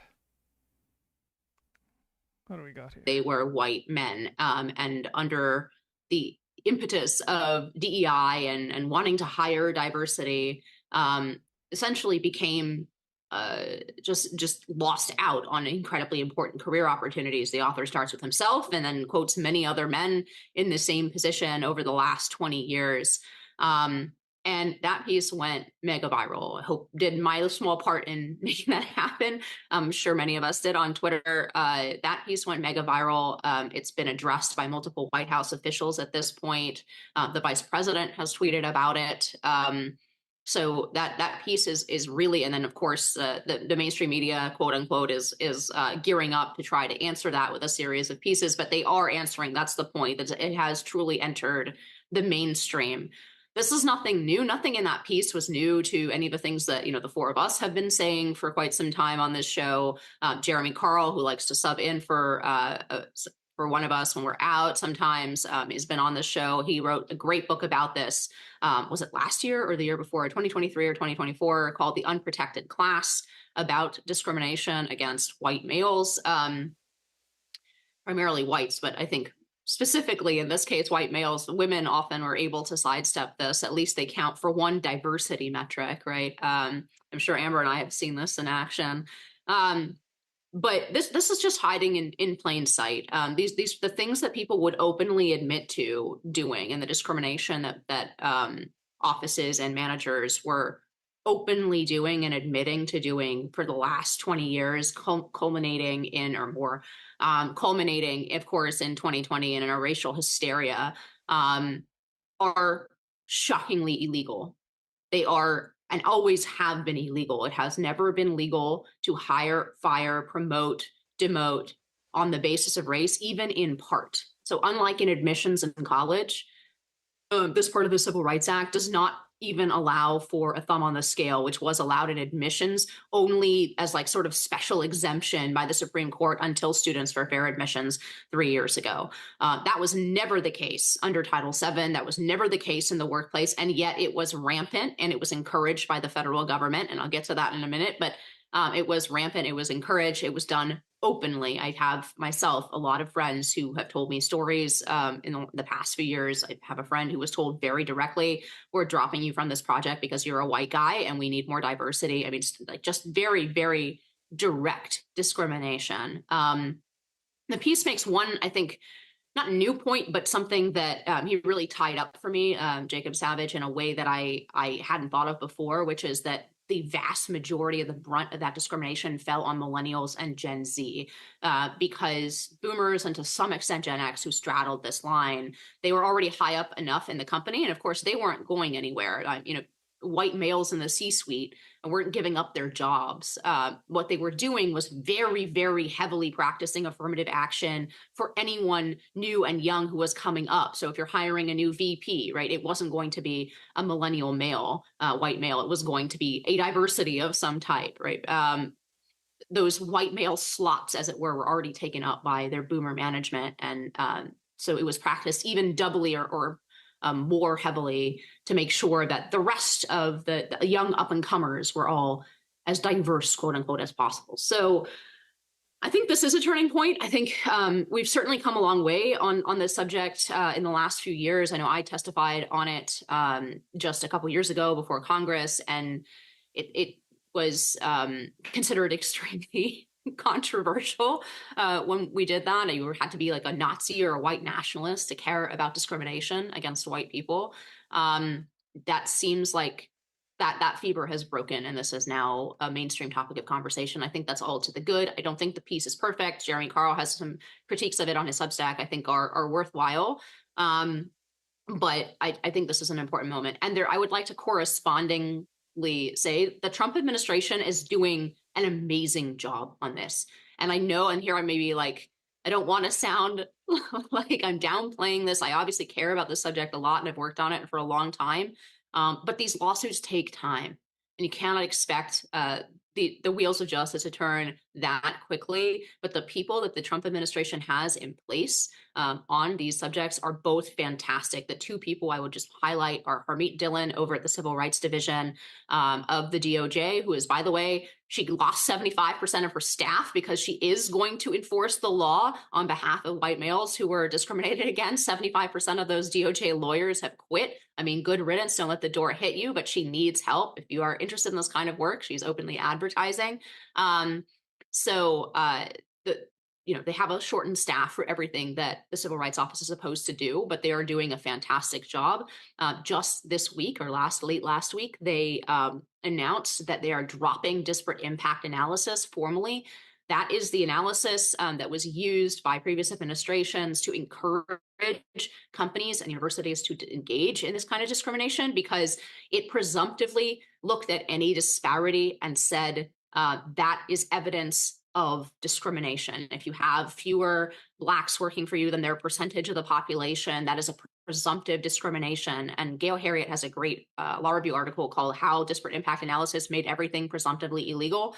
But yeah, that created a legal environment in which companies were very, very afraid not to practice this kind of discrimination, which itself is illegal. But the Trump administration also has Andrea Lucas over at EEOC. She's calling on anybody who experienced this kind of discrimination in recent years to step forward to open an EEOC case. There are already cases working their way through the system. So yeah, I know that was all long, but I really think we've turned a corner this week on that kind of invidious discrimination. And the Trump administration has very, very good people working on this. This is not an amateur hour. They have people who are both ideologically committed to justice under the law and to equal protection for everybody, not just for favored classes of the left. And they are competent and they are ruthless and they are good. So just, if you have this kind of story, I encourage you to talk to the EEOC, to submit a report and start a case, opening a case at the EEOC. But yeah, I think we turned a corner this week. I don't know what you guys think. Do you think this is the week that America actually starts talking about the real systemic discrimination that was happening as opposed to imaginary one? Yeah, I was just doing a hit on Timcast about this, and the host, Tate Brown, made a good point, which is that this is a permission piece for people who are a little, skeptical of conservative activists and commentators, and maybe are a bit more normie. They can read this seemingly mainstream article and feel comfortable actually talking about this issue. And that's important in and of itself. And just to echo what you've said about the Trump administration, the EEOC video promising these lawsuits was an absolute banger. The removal of disparate impact liability. I know I've talked on this show like a million times about the Biden era lawsuit against Sheetz, but I'll just bring it up again because it's like a hobby horse of mine. But they went after Sheetz which is a family-owned gas station and convenience store, mostly based in the Mid-Atlantic. But they went after them because they didn't hire certain criminals. And they said, well, because Black people are more likely to have committed a crime or to have been held liable for a crime, this is a disparate impact. Your policy is causing you to hire fewer Black people, so we're going to sue you. And the Trump administration dropped that case. this past summer with their initial move, which was an executive order from Trump diminishing disparate impact liability. So it's really great progress that we're seeing. I am concerned about what happens, post-Trump, and I don't want to get too ahead of myself, but there's always the possibility that this just comes raging right back. And having talked to people who work in the financial industry, the wokeness is still there. It's just kind of bubbling under the surface and perhaps a little more subtle now. And so there's always that possibility that when the culture shifts back the other direction or the politics change, that it's just going to rear its ugly head again. And so it really has to be completely eradicated and made very clear what will happen to people who perpetrate this now while we have power. And then one final point is like, maybe I should go to the EEOC, because I remember when I worked for Cumulus, this media company, their employee database had an offer of like a $2,000 bonus if you recommended someone to the hiring process that increased the diversity of the company or had a diverse background, and that person ultimately got hired. And I had reached out to America First Legal at the time, but didn't hear anything back. So if they're still doing it, it would be perfect. That's wildly illegal. I know. When I read it, I was shocked. You cannot give disparate bonuses based on race. Right. Yeah. And I have a screenshot of it somewhere, but I think it might be on an old dead computer, which is a great reminder to always back up your hard drive. Yeah. So just echoing those comments, I think that what the administration has laid out, and it's in a series of executive orders, it's in probes. Also relatedly worth noting, the Solicitor General's office has said that it's not going to recognize as legal and potentially as recognized as unconstitutional preferences that are given to people who are assumed to be socially disadvantaged, with a rebuttable presumption of being socially disadvantaged if you're a minority. That is a standard that is used to allow people to get basically preferential treatment in terms of contracts with the federal government under programs that are responsible for doling out billions of dollars in contracts. That's another area that the administration is focused on.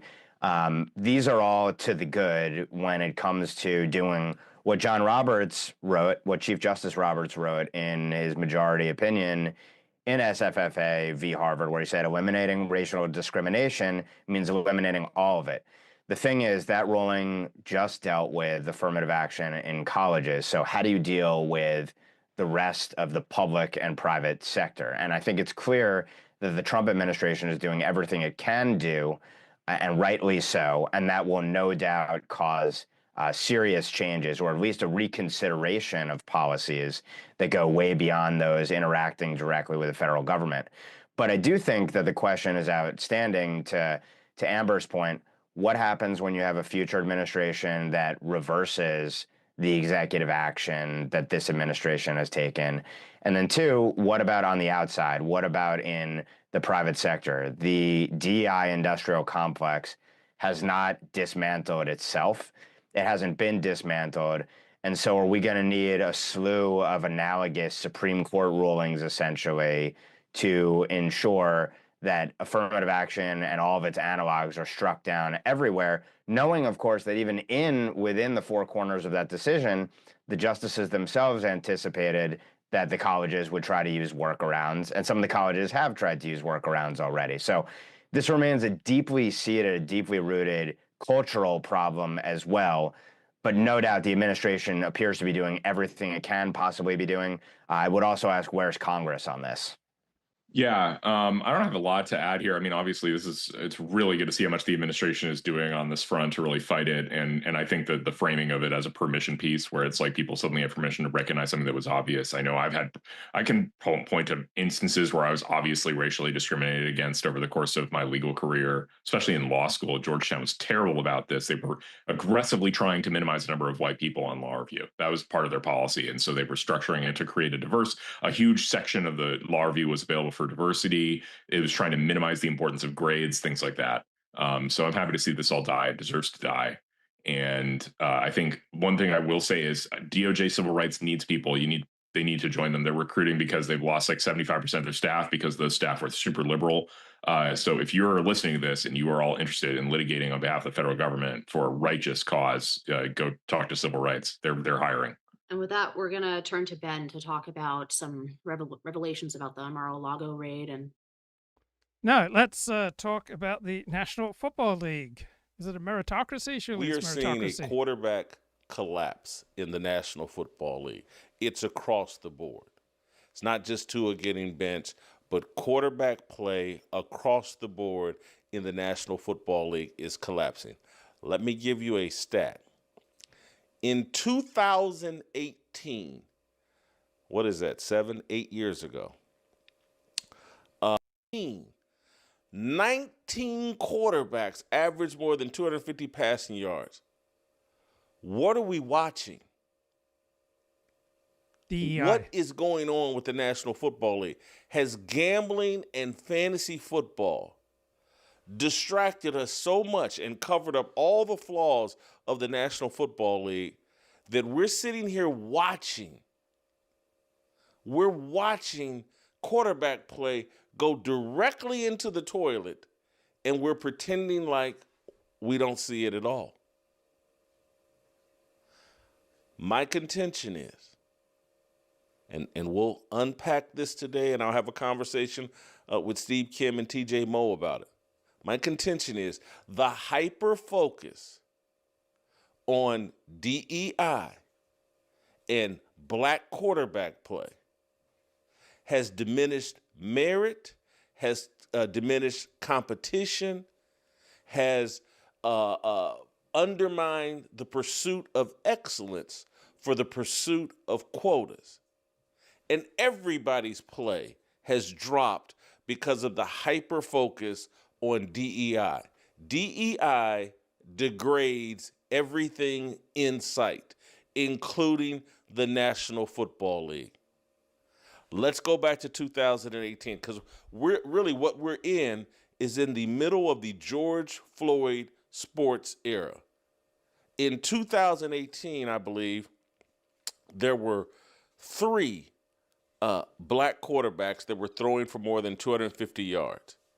And I believe there were only 6 black quarterbacks that started 8 or more games.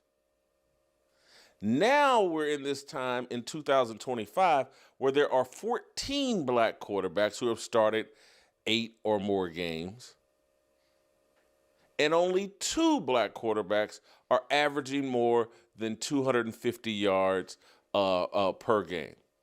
So we've increased the number of black quarterbacks playing, but we've decreased the number of black quarterbacks playing at a high level. Once you quit pursuing excellence, everybody gets hurt, even the black quarterbacks. DEI isn't elevating the play of black quarterbacks. It's actually diminishing the play of all quarterbacks.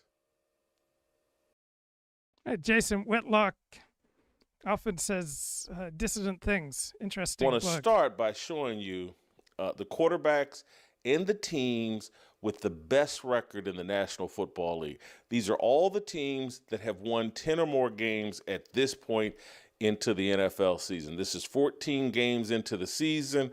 There's 3 weeks left.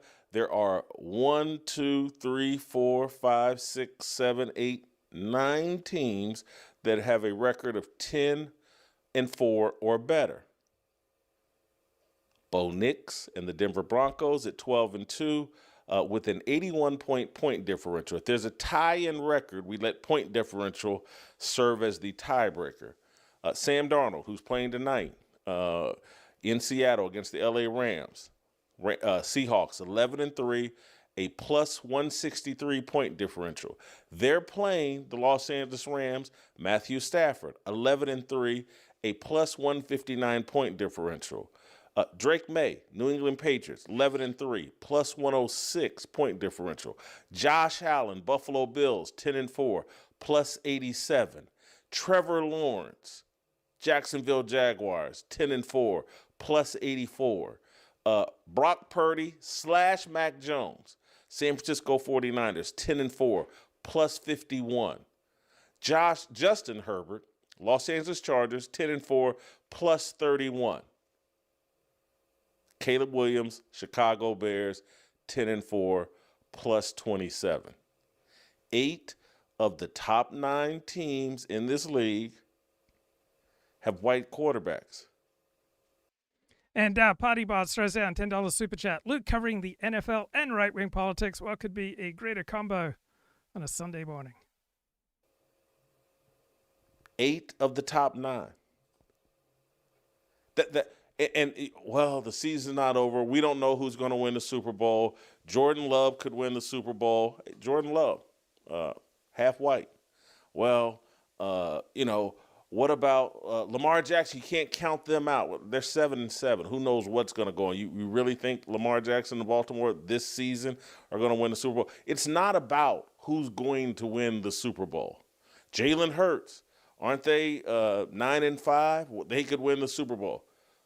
Jalen Hurts, 2-parent family, traditional type quarterback, but has some issues. Again, he's not well respected even on his own team. But this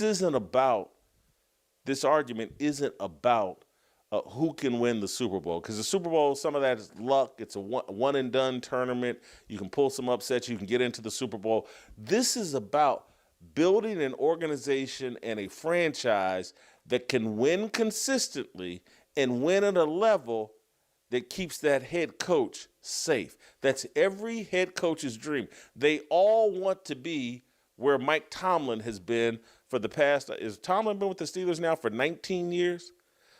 That's where they all want to be for nearly 2 decades. They want that kind of stability. They want to be able to say, hey, man, we didn't have a losing record for 20 straight years. That's how you keep your job, the way Mike Tomlin has kept his job. Winning 10, 11, 12, 13 games a year. That stability and consistency. And the argument that I'm making, this isn't a racial conversation. This is a conversation about culture and what type of values and what type of attitude are you bringing to a team? Are you bringing a patriarchal mindset to a team?